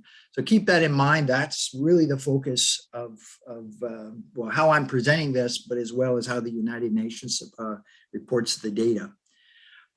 Just want to mention one thing. In Canada, this would, particularly when we talk about inadequate housing, I doubt there's too many slums in Canada. I'm not aware of any, although living in Hamilton for a short time, I'll say anecdotally, we're getting there if they don't take immediate action. But what I want to say is for inadequate housing, the Canadian, what is it? The Canadian Housing and Mortgage Corporation defines that as someone in housing need as someone not having enough bedrooms, not having adequate space. It's a pretty broad definition. So that's how it would apply to Canada. Hope I'm clear on that. And by the way, I have put the tier classification for each of these. So it looks like we're pretty good at reporting this from an international standpoint. Target 11.2, affordable and sustainable transport systems. Again, this is very, some of these flow over into the others. I know SDG, I think it's 10 or 12, deals with transportation. So as you see, the definition, safe, affordable, accessible, and sustainable transport systems. We talked about that a bit. And from you see from the indicator, the UN is concerned with the convenient access. And we talked about the definition on that being the 500 meters from a bus stop and 1 kilometer from a train station. And right now we're looking at tier 2. So obviously we've got some reporting, data reporting issues on that somewhere in the chain. Okay, target 11.3, inclusive, sustainable urbanization. That definition looks great. Capacity for participatory, integrated, and sustainable human settlement planning and management in all countries. This certainly falls within the domain of the municipal planning profession. And we see in Canada, and I'll speak about Canada because that's obviously where my research and where I'm gaining expertise in. That is all managed, that is planned by the what they call the so-called gatekeepers of land management, land policy. That requires a 2-year degree in Canada. It's a professional degree at the master level. We see the indicators 11.31 on urbanization rates, and we see what's reported as the ratio of land consumption rate to population growth rate. And that's usually referred to density. Housing density is a term that's used in the profession, and it's measured by the number of people in 1 square kilometer. That's normally how it's expressed. And then we see the second indicator within this target, and it's urban planning management, the proportion of cities with direct participation structure of civil society. This sounds like a very democratically, the democratic countries, the Western countries pushing the agenda here. I'm giving my opinion. I don't have probably data to support this, but we can see that it's important for the citizenry, the netizens, to have a say in how their cities look, how many parks, what they want and what they need as as netizens, as residents in their city. And again, this falls into the direct participation within the municipal level of government, where people can address their concerns at the city council or town council. And as well, obviously these are managed at the within the planning division or planning department of the respective city government. And as you see, both of these are tier 2. So there's obviously some reporting we see in other developing countries. They don't have the national planning policy, provincial planning level, and municipal policy and the coherence to address some of these changes, but that is being addressed. Okay, target 11.4, protecting the world's culture and natural heritage. There are a number of international treaties on this. UNESCO rings a bell. And of course, the definition, strengthen efforts to protect and safeguard the world's cultural and natural heritage. A lot of this is related to tourism. A lot of the countries within the world take this very seriously. However, there is an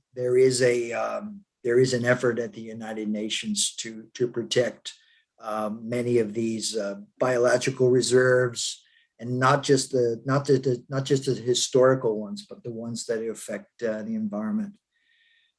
And the indicator here, how it's measured, is the total expenditure per capita spent on preservation of these cultural and natural heritage sites. And that comes in at a tier 2. Okay, target 5. Now, this one is gaining a lot of attention, and obviously, I mean, unless you're living in a bubble, the natural disasters are increasing in frequency as well as intensity, and so this is getting more attention. So reduce the adverse effects of natural disasters. Now there is a focus on water-related disasters, but we see in at least the United States and Western Canada, we see conflagration, fires, particularly on the urban and wildlife. Where those two meet, where those two intersect. That's where it seems to be the problem, at least in California. If you live next to a nature reserve or a forest reserve, it's very likely you're going to have a difficult time getting insurance in the future, for example. These are all issues that need to be addressed. So it's not just water-related disasters. And I don't know if you folks know that, but the United States has the most violent weather in the world.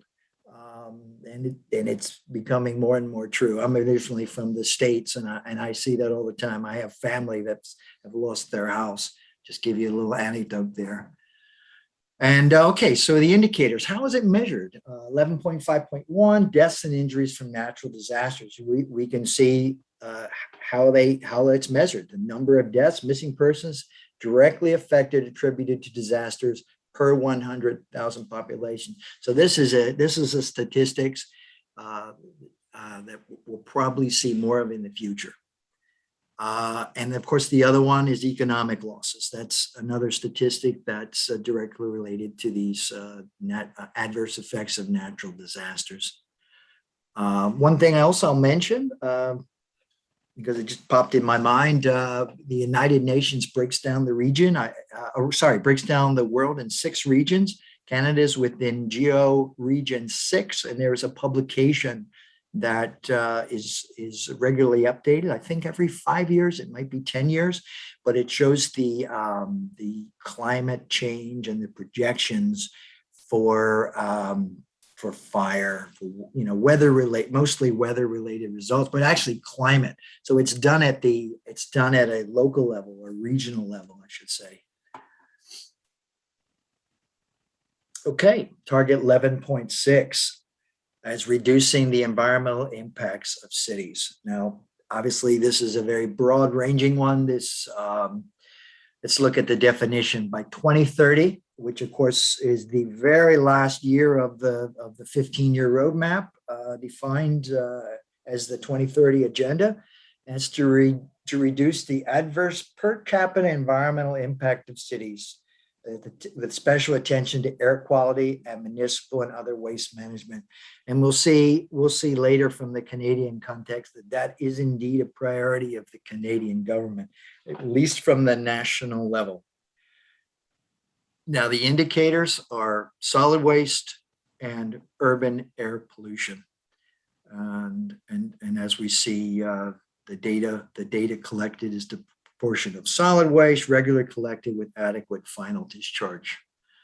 And the other being the PM 2.5. I don't know if anyone's lived in other countries around the world. I lived in China for 12 years, and I can say that PM 2.5 was something I paid attention to, particularly in the summertime, if it wasn't raining, because it could really, really ruin your day if the particulate matter was really high, exceeding 160 parts per million on some days in Hong Kong, for example. And that's not roadside. That's the ambient degree of pollution. Okay, enough on that. 11.7, provide access to safe and inclusive green and public spaces. Here we're talking about parks, mainly in the urban setting. So this is a problem, not only in the United States. In Canada does a pretty good job. I know, this is usually decided at the municipal and sometimes at the state level on how much land is reserved. I can tell you that living in Kingston, the city of Kingston does a really good job on that. So let's look at the definition: provide universal access to safe, inclusive, accessible green and public spaces, with particular emphasis for women and children, older persons, and persons with disabilities. So we see the social impact here, particularly. And how is that measured? The indicators: open spaces in cities. I mean, obviously, that's something that the municipal planners are involved in, and those standards are usually set again by the municipalities. And let's say, look at the stat. It's an average share of the built-up area of cities that is open space. So we're looking at a percentage. We're probably looking at square kilometers overall from the city. How much is reserved for that? And then safe spaces, proportion of persons victim of physical or sexual assault. So that's crime statistics right there. And these are both tier 2. So obviously in probably developing countries, they don't have the means, the infrastructure to support, to report on such things. Okay, so here we go. Here we have the outcome-based targets, the ones that are lettered. 11A, strong and national regional development planning. So a lot of this again focuses around the planner, the municipal planner.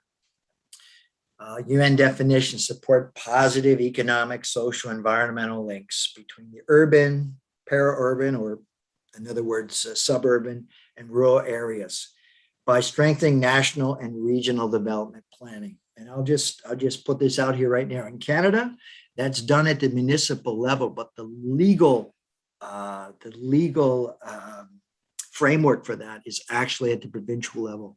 This is in fact, a constitutional framework from Article 92 of the Constitution, whereas the law is laid down in the Planning Act of each respective territory or province, and that power is then delegated to the municipality. So but again, the municipalities, as long as they don't circumvent the law or do anything that that's unlawful in the Planning Act, they have a lot of degree of discretion of how their policies are laid out, whether that's through ordinance or just building policy through building code, making the code stronger and so forth. Okay, so let's look at the indicator here for urban and regional planning. There being only one for this target, the proportion of population living in cities that implement urban and regional development plans, integrating population projections, and so on. This sounds like something we've been doing in Canada or should say in the West for a long, long time. But in developing countries, this is a very new concept. So this is, there's a lot of emphasis at the United Nations to get the training and the infrastructure in place to make this happen, from a professional standpoint. And this is tier 1, which is good news, being an outcome-based target. Okay, target 11B, implement policy for inclusion, resource efficiency, and disaster risk reduction. Wow, there is a lot involved in this. We'll look at the definition. I hate to read these out to you, but I want to make sure you're hearing it as well as reading it. Substantially increase the number of cities and human settlements adopting and implementing integrated policies and plans towards inclusion, resource efficiency, mitigation, adaptation to climate change, resilience to disasters, develop and implement in line with the Sendai framework, risk reduction. That being the international treaty that involves with that, and most of the countries are signatories to that.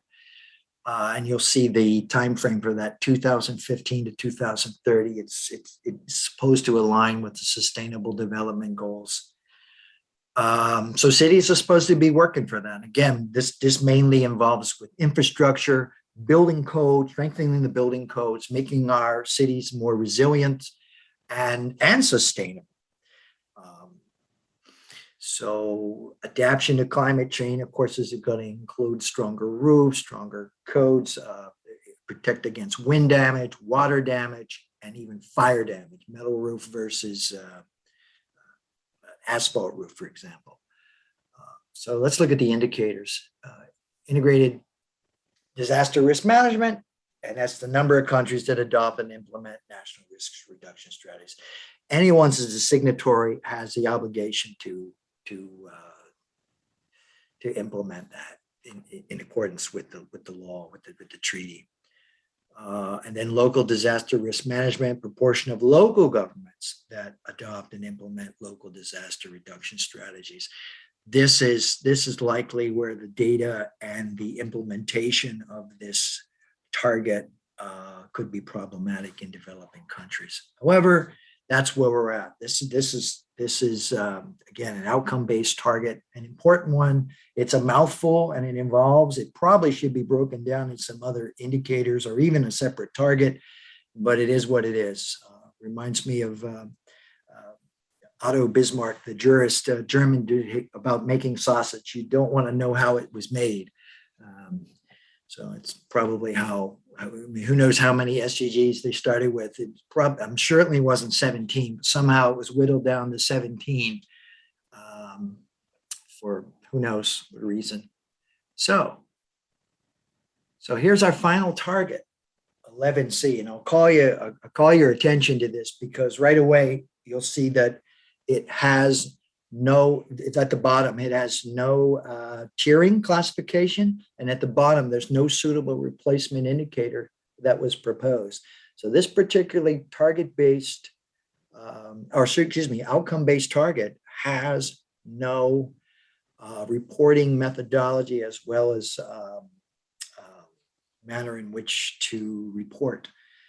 And what were we talking about? Support least developing countries in sustainable and resilient building. Now, I can tell you from a building standpoint, from international code or even national code, what is the definition of a sustainable and resilient building? It still remains to be determined. There are a number of standards out there. I'm going to talk about one of those a little later, but I'll just say that the least developing countries in sustainable and resilient building, these type of homes where being sustainable and resilient are dependent on the location, the regional location. Climate mitigation through natural disasters is something that has to be managed and therefore built from a regional standpoint. It's not one size fits all. And of course, the indicator, sustainable and resilient buildings in least developed countries, that frankly is very, very underdeveloped. The proliferation of resilient housing. So the way we build housing from an international as well as a national and municipal level needs addressed. And as we see in the definition, it is the proportion of financial support to the least developed countries is allocated to retrofitting. We'll talk about retrofitting a little later, but basically retrofitting is the existing housing stock, which needs to be brought to a higher standard. Energy efficiency, resilience as far as its ability to withstand the impacts of climate change. Again, fire, water, wind are the main threats. So, and we can see, we can use our heads for a minute here and just look at why this is probably problematic, because given the COVID expenditures for COVID-19 internationally, a lot of countries are tapped out or say they're tapped out and you can only put your your international support to these UN programs, and obviously this one is not a priority, which is a shame, because we've got to address climate change and how we build buildings. Okay, I want to talk about just for a second the Global Sustainable Development Goal Indicator Platform. If anyone wants to look at how trends are going, how data is compiled at the United Nations level, by the Statistical Division, I highly recommend this website. It gives you a lot of illustrations. It's a great resource, and it's completely transparent to the global community on how we're doing globally as well as nationally and regionally. Of course, it doesn't get down to municipal level. You'll have to go to respective national level, but I really recommend this website. It's fantastic. Okay, let's talk about the Canadian context at this point. Here.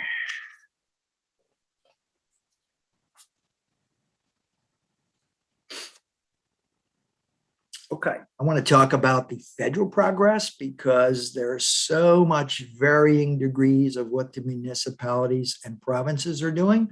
I'll talk a little bit about that at the end, but I'll just say for now, I want to focus on the federal progress and what's being published and what's been basically what they've been transparent about on how they're going to address the Sustainable Development Goals from the federal government, not the provinces. And we see most recently that the government of Canada released the 2030 Agenda National Strategy, and unfortunately are finalizing the Canadian indicator framework. So we really don't know what their targets and indicators are going to look like. We do have an indication that they're not going to marry up from a policy coherence standpoint, that the language may be a little different, the targets may be a little different, so that data aggregation and disaggregation has to be done through software in order to report that. I'm an advocate, I'll just say, because through my document analysis and my sustainable assessment, that I believe that the language, the framework should all be done using the same targets, the same language, the same indicators, and then perhaps tweaked at the municipal and subnational and national level. But it should not use completely different language, different targets, and so forth. My second bullet here about urban planning at the provincial, especially municipal level, provide the greatest impact through policy and planning. Not only is it legally the requirement, it's not the job of the federal government to do this, it's the municipal governments. Okay. Now, if we back up a little bit, in 2020, Statistics Canada published a report, and I'm going by what's available on with respect to Sustainable Development Goal 11. They were all highlighted, and you can look at that report on the federal government's website. This is what they mentioned. So you can see at least for Goal 11, these are or were the priorities until we know what the framework is going to be about. Canadians living in areas where ambient air quality standards are met increased from 60% in 2007 to 70% in 2015.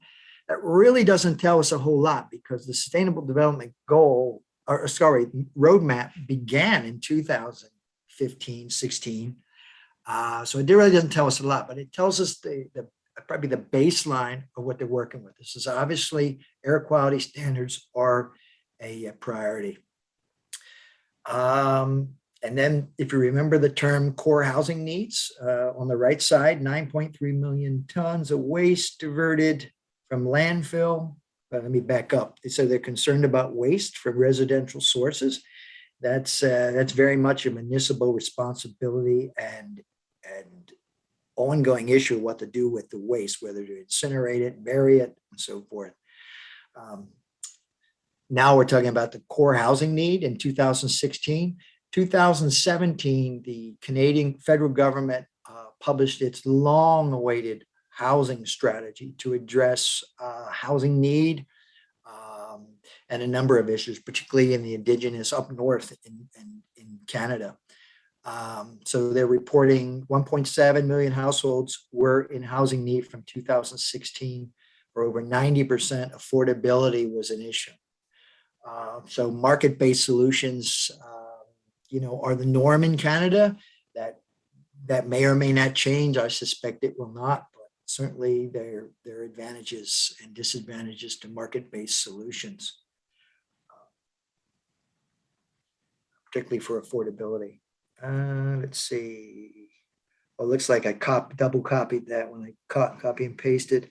Homelessness, another thing that was addressed with the impact. The Canadian government's putting billions, I don't remember the exact statistic, billions of dollars over the next 10 years. It's been programmed and budgeted.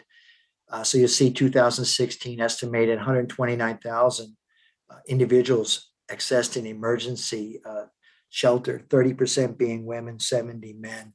So homelessness is being addressed in Canada, particularly the cities, building social housing.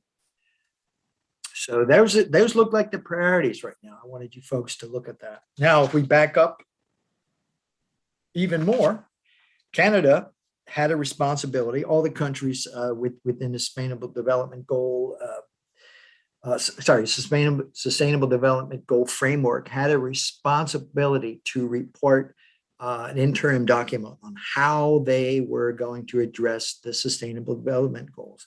There was a lot of much discretion was left to this. It's really a non-binding agreement. If you folks don't know that already, it's a non-binding agreement. And again,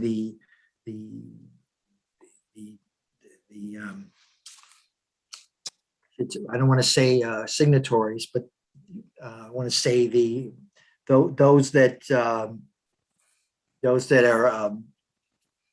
let's say the signatories of the Paris Agreement had this requirement for a interim document.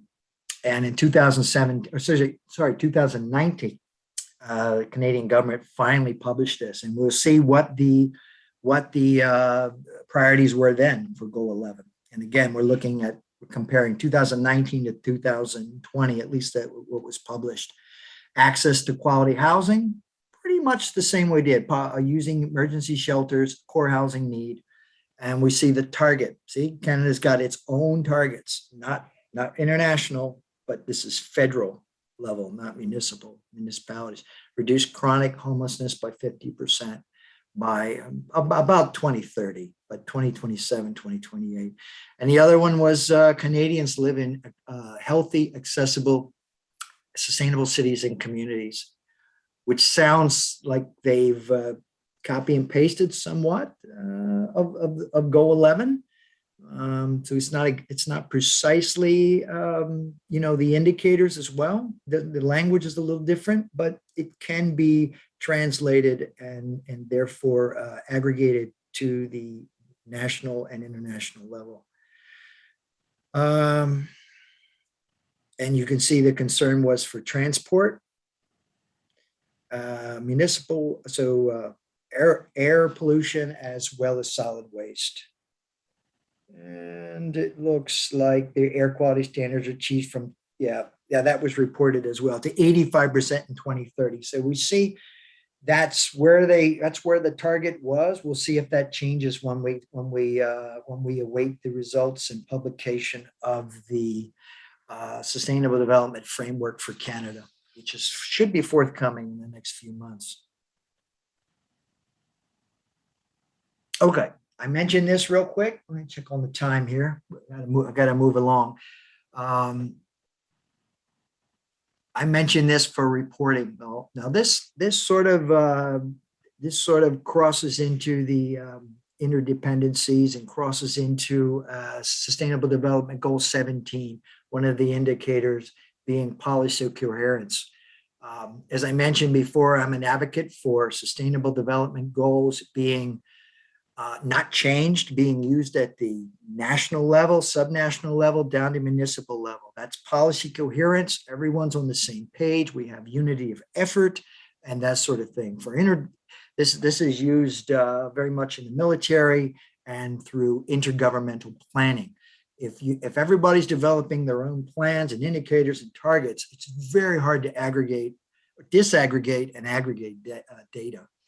So I mentioned this, and I'm getting this from reliable sources. Another one, Tracking Progress. It's very similar to, this is a British organization, England and Wales, and they aggregate the United Nations data as well, trends through the indicators using the United Nations framework.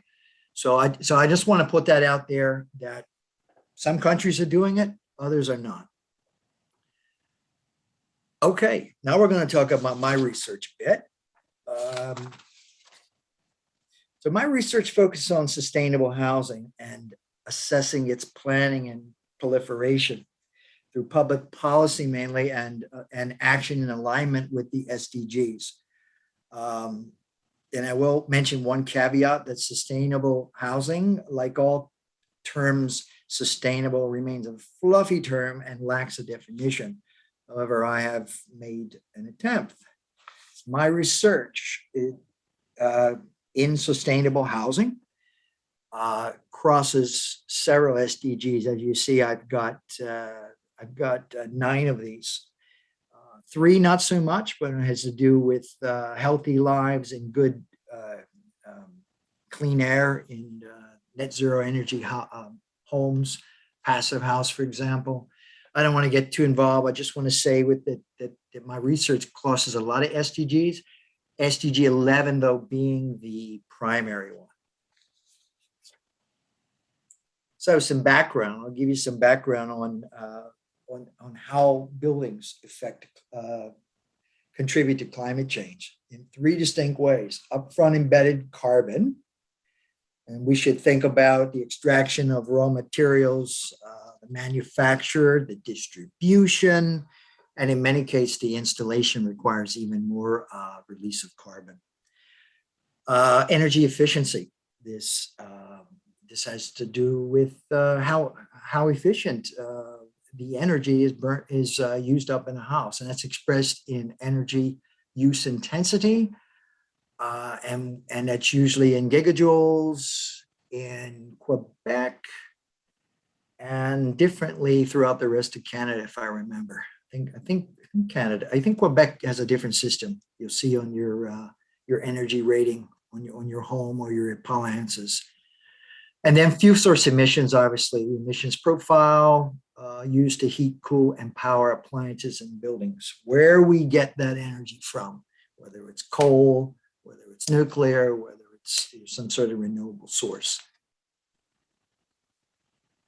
So I'll call your attention in Canada. This is 2017 data in pepajoules. You can see how that's laid out. Heating oil, natural gas, of course, being the primary source of our electricity, and then water heating as well. So space heating and water heating are the primary energy uses in our homes. Okay, so that given said, what I just talked about, I want you to start thinking about, well, what is sustainable housing? What's the definition of? I can tell you that in the literature that sustainable housing lacks a common definition. And as I mentioned before, there are wide-ranging definitions depending on one's professional perspective in the various disciplines and fields, whether it's engineering, whether it's actually the builder, whether it's the architect, whether it's the planner. All these have different takes on what it is. And the residential building sector, I missed sector here, is rife with greenwashing, whether it's the use of the word green building, sustainability, resilient. There's just a number of energy efficient. These are meaningless from an architectural building standpoint. They're just marketing terms to sell homes. Okay, so at least 61% have committed to net zero housing of the countries in the world. Now, I don't know how familiar you are with net zero. I'm probably getting ahead of myself here a little bit, but the way I organized my slides has seemed to be the most efficient way in consideration of the time. So Canada has committed to reaching net zero by 2050. And sustainable housing is net zero housing juxtaposed with respective SDGs. I'm just giving you a hint of what my definition is, but basically net zero energy home basically use the term net zero should give you a term that should give you an idea of what it is. It uses as much energy as it consumes, as it produces as much as it consumes. So you could have a positive energy home where your solar panels or wind, although PV solar is on the rooftop, is your primary source of renewable energy for these homes. So they're not independent so-called off-grid homes. These are connected to the grid. They supply power to the grid, and during the course of a year, they are metered, and the outcome is that they produce as much as they use. Hopefully more, depending on how much sun you get. There's a number of factors. So here's my proposed definition. I'm going to read it out loud here. Residential buildings that radically transform the built environment and improve the human and natural condition, resulting in net zero energy dwellings and the appropriate and uncompromised realization of the United Nations 2030 Agenda and SDGs, affecting their social, culture, economic, and environmental dimensions. I know that's a mouthful, but that comes right out of my research proposal for my research, for my project. So we're talking about net zero energy and complying with the Sustainable Development Goals, uncompromised realization of the goals. So here we go. Professional definition. Net zero energy homes refer to building with on-site renewable energy systems, PV, wind turbines, but let's get serious. It's mainly PV. You rarely see the others that over the year generate as much energy as consumed. And that comes right from the IPCC. So talk about in detail. We know that net zero energy housing is a high efficiency building standard. And one example to get there is passive house. That is one standard. Now, passive house is basically a very energy efficient home without the solar panels. Once you've built with that baseline energy standard, and we'll see on the next slide, I'm illustrating what those principles are, then you'll have a better understanding of what we're talking about and what the future holds, because passive house or a comparable standard is the future, no question about it. And as I mentioned, it cannot be achieved by current code standards. There has to be a higher baseline standard or piecemeal. And I mentioned piecemeal because it was, not to mention politics too much, when not the last election for the Liberals, the one before that, they offered a $5,000 subsidy if you wanted to improve your energy efficiency of your home, windows, insulation, for example. This was piecemeal energy efficiency upgrades, which have a very negligible effect on climate change, on negating the effects. It requires the installation of metered PV solar array. And folks, we're talking about the complete electrification of the home. No gas, no fireplace. That cannot be part of it. It needs to be completely, the envelope needs to be completely sealed. We'll see on the next slide. I'll make one more point. I have visited many of these one-off passive house and net zero energy dwellings within Ontario, where I'm at. Hamilton had the first high-rise, the 1940s high-rise that's been retrofitted to passive house standard and as well as net zero standard. Cost millions of dollars. It's about 25, if I remember, about 25 stories, sits right on the water in the neighborhood of West Harbor. Mid-rise, there is one in Markham. It's beautiful. It's metered. It's it's 5 stories high, mid-rise being 3 to 5 stories. This can be done at the townhouse or even the detached. So the industry has demonstrated that passive house and net zero energy homes can be built. Okay, passive house, what is it? Well, from a performance-based standard, its air tightness needs to be 0.6 air changes per hour at 50 pascals. 50 pascals is about a 20-mile-an-hour wind, and that's done through a blower door test. And not to bore you with details, but basically that home is sealed tight. There's no room for a fireplace for for all that hot air or all that warm air to go out the top of your chimney. And the retrofit standard, which again is existing home that they put on panels and insulation on the outside. We'll get into that a little bit. That's 1 air change per hour. Obviously, the standard is not as high. Now, that is the international standard. That is the standard that Canada has accepted as well. And this comes from Germany. It's through 2 engineers. Well, actually, one's from Sweden and one's from Germany. The energy efficiency gains I want to show: new construction up to 90% above current code, and that statistically still holds true. Retrofit up to 70%. The main reason for the lower standard for a retrofit, it's just really hard to get that type of energy efficiency. Well, usually because of the basement. The basement has to be insulated, including the ground at the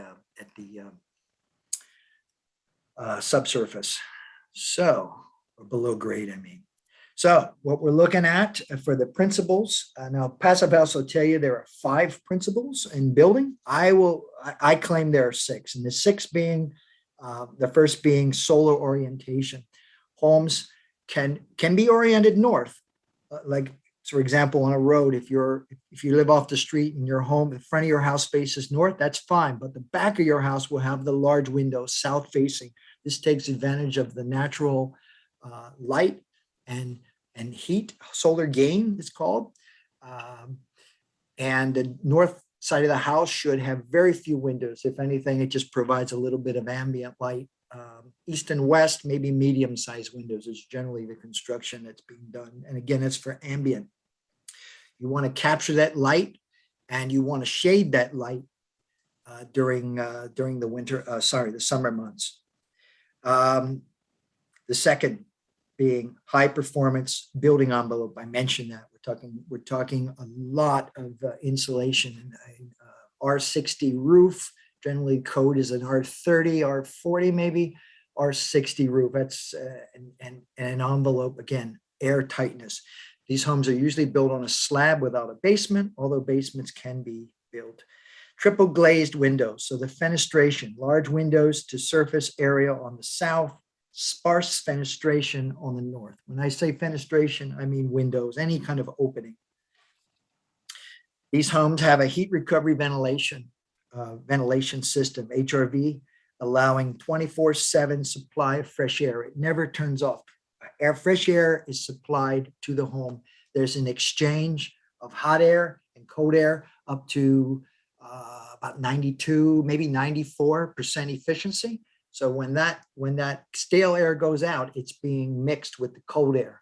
In very cold climates, that air is brought down underground, which of course, when you go underground about 6 feet, 2 meters, you're reaching about around 57 degrees Fahrenheit. So that cold sub-freezing air is pre-treated by sending it underground, momentarily through the flow of air until it exchanges.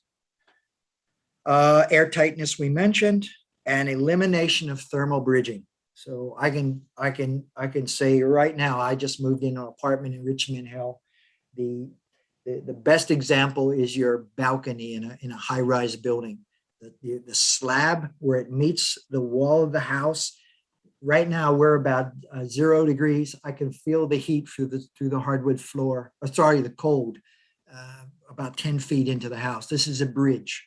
That's called a thermal bridge, whether it be cold air, mainly it's cold air we're concerned, but or warm temperature. That heat and that cold radiates into the home, affecting the ambient temperature.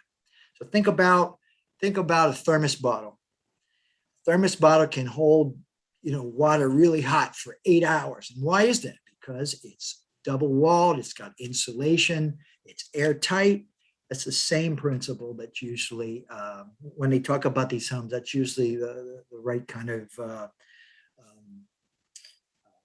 analogy they use for it. Okay, enough of that. I'm not an engineer, but that pretty much explains it, illustrates it. So new home construction is comparatively simple. These are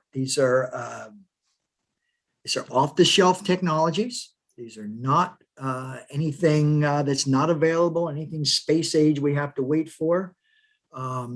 We're seeing a lot of net zero home communities in the UK and Ireland right now. It's hit big over there. Of course, Germany as well. Standards are higher, but the actual net zero energy home construction using usually the passive house standard. Now I mentioned retrofitting because sometimes called deep retrofitting at scale is the elephant in the room. Canada has a tremendous amount of housing stock that was built in the 50s and 60s, some even the 40s. That's not going to be torn down. It provides shelter right now to someone, but they're leaking air, they're not efficient, they need to be brought up to a modern standard. So the passive house standard is one way to get there. I should say the net zero energy standard is the way to go. Includes all existing housing stock. Emphasis must be on aging, affordable housing stock. And I say that because that's where the need is. The costs are somewhat nebulous, rather ambiguous. There are some architects and builders that all they do is want to bring the costs down. And right now, I've seen them advertising a cost on par with a code-built house, and I've seen it as high as 20% more. So it really depends what you want, all the bells and whistles and options you have when you're building a new house or retrofitting. You can bring down the cost. You don't have to. It doesn't have to be an extravagant house to build a net zero. But again, that data is somewhat ambiguous, but I can say it's without a doubt, it's close to par with code-built housing. So there's no reason not to go to that standard. I'm going to talk about real quick. I got a couple more slides here. Sustainable housing, proposed solutions. I just threw a few on here. Low-rise buildings versus high-rise. When we look at upfront embedded carbon, high rises obviously use massive amount of steel, massive amount of glass and concrete. Water is the most used resource in building homes, followed by concrete, followed by steel, and then followed by glass. So in high rises, use all that embedded carbon. You need to get smart. Low-rise buildings don't have that structural support need with all the concrete. We can build a 3 to 5 story building using wood. And they also this source Builders for Climate Action. They're right here in Ontario. They've been petitioning the Toronto government as well as some other municipalities in the GTA as the solution, not only for population density, but the way to build houses. We can't build high rises if we're going to be serious about net zero energy, again, because of all the carbon and also the operation of carbon. It takes a tremendous amount of energy to just to pump water up to the top floor and to heat and cool a high rise compared to a low rise building. And as I mentioned before, new construction and retrofitting needs to be the standard, net zero standard. Okay, one more, and this gets off the topic of SDG 11 for short. Here I'm concerned about policy coherence. I just want to put this out here. You look at the global, this represents the government on the top, the global being United Nations, national being Canada, provincial being, of course, I have Ontario there, and then municipal, that's Toronto's city flag. So here we have a cross exchange of aggregation of information. And within that, we have the framework, the Sustainable Development Goals, the indicator framework. We start with the 2030 agenda from global. We go to the national one we talked about, that being published very shortly, being the indicator framework. Here in Ontario, they have an Ontario climate strategy, but it has no framework based on the Sustainable Development Goals from the 2030 agenda. That is the weak link in the chain, per se. And then so how can the municipalities then, through a coherent policy, expect to have any coherent exchange of information and policy from the provincial to the municipal level? It can't happen. So that needs to be addressed. Again, I'm not going to get into politics, but the party in power certainly does have some effect on on how policy is formed and implemented. So we're talking about policy coherence. That's SDG 11, indicator 17.4, I think, but that's where I'm getting at. I talk about that because that's one of my major concerns, particularly when I look at the document analysis. Time for questions. I threw a lot at you folks, and I apologize if the order and some of it perhaps wasn't clear as it could have been. It's really hard to explain some of the details without taking more time. Thank you, Liam. That was great. There is a question in the chat about LEED certification and whether that could be part of the solution. What are your thoughts on that? Well, that you mentioned LEED, one of my first certifications that I got when I came to Canada. I mean, again, I came in as a novice. I took the LEED Green Associate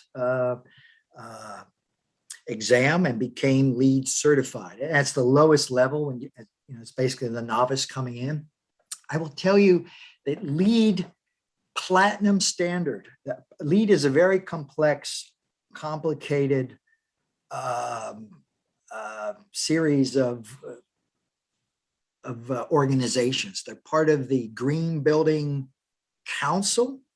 And again, that's the international one. And then there's the Canadian Green Building Council. And then within that, they have the various standards. LEED has LEED homes. They have commercial building sector as well. They do have a platinum standard, which is close to passive house standard, but it's not quite there. I do believe, because it's market-based, that we are going to see LEED stepping up and being something close to passive house. But for right now, LEED is really in the commercial sector, a big player. In fact, they are the largest player. There's no question about it. There's BREEAM in the UK, there's LEED in Canada and the US. They do have some other, the Green Building Council does have some higher standards out in the Midwest, the Cascade Mountains. It was a consortium of British Columbia and Washington State. It's called, if anyone's interested, I believe it's called Green Futures International. And one of their standards, for example, is you can't build on a green envelope. You have to use existing footprint. In other words, a house. You can tear the roof off, but you're not going to go beyond the footprint that's already there, for example. So right now, LEED is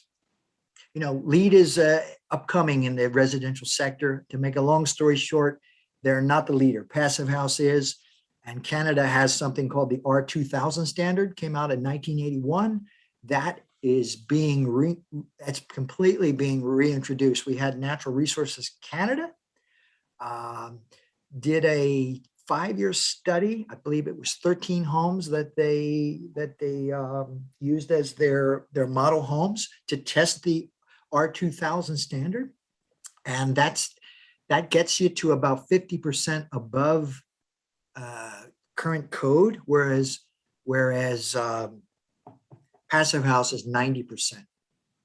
So you just don't use a lot of electricity. You're getting paid monthly, for example.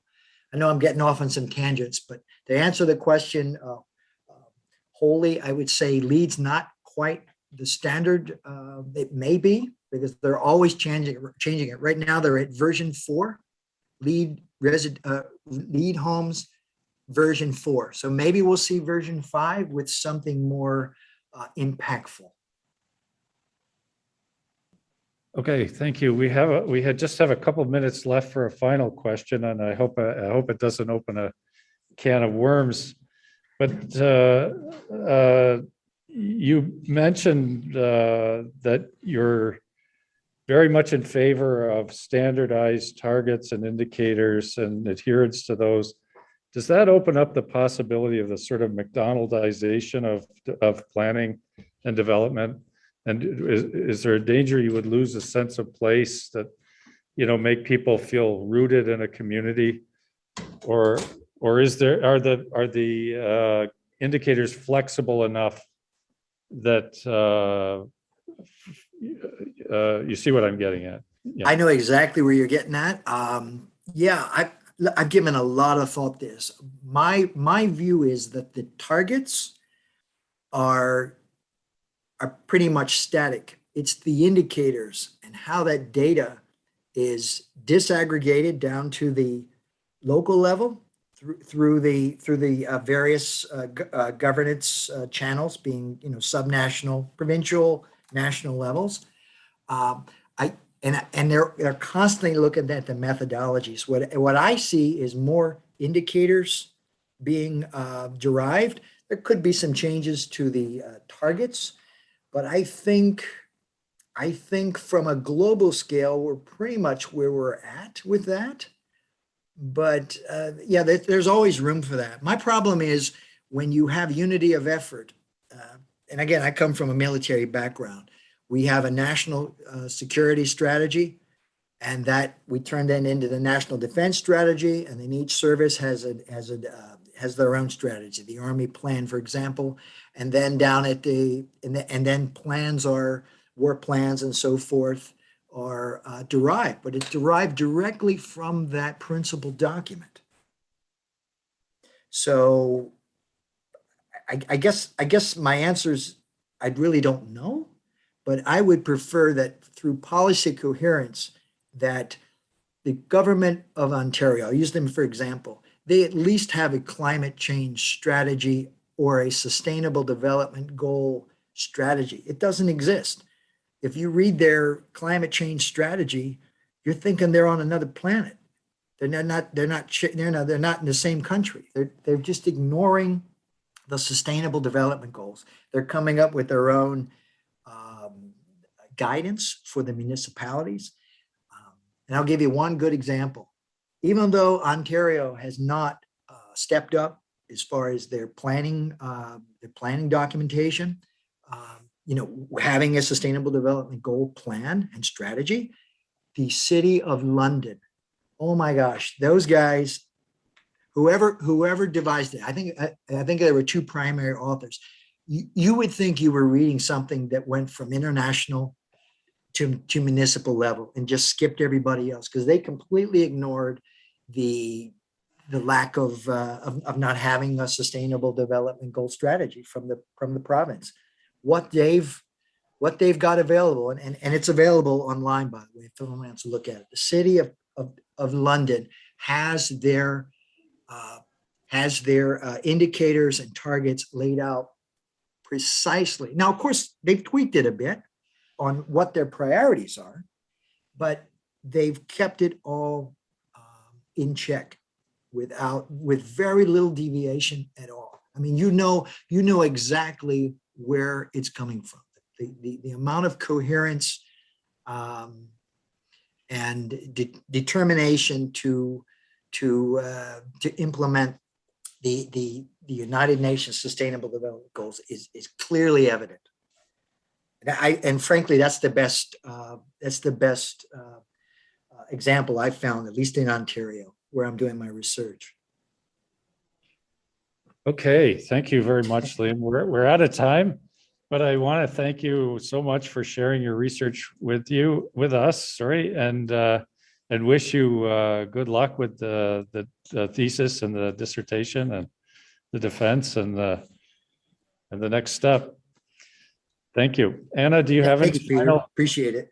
I appreciate it. I appreciate you talking to us. Yeah, I just echoing those thanks. Thank you, Liam, for your time and your presentation, and thank you as well to Govind Gopakumar, who presented his film and gave a short presentation and Q&A. We hope that both the student audiences and anybody else listening on YouTube found this enlightening and useful. We appreciate, once again, Peter, you allowing us to bust in on your class in this way and make these presentations available to a wider audience. So thanks very much, everybody, for being here. And we wish you a very good weekend. Thanks, everyone. Take care. Thank you.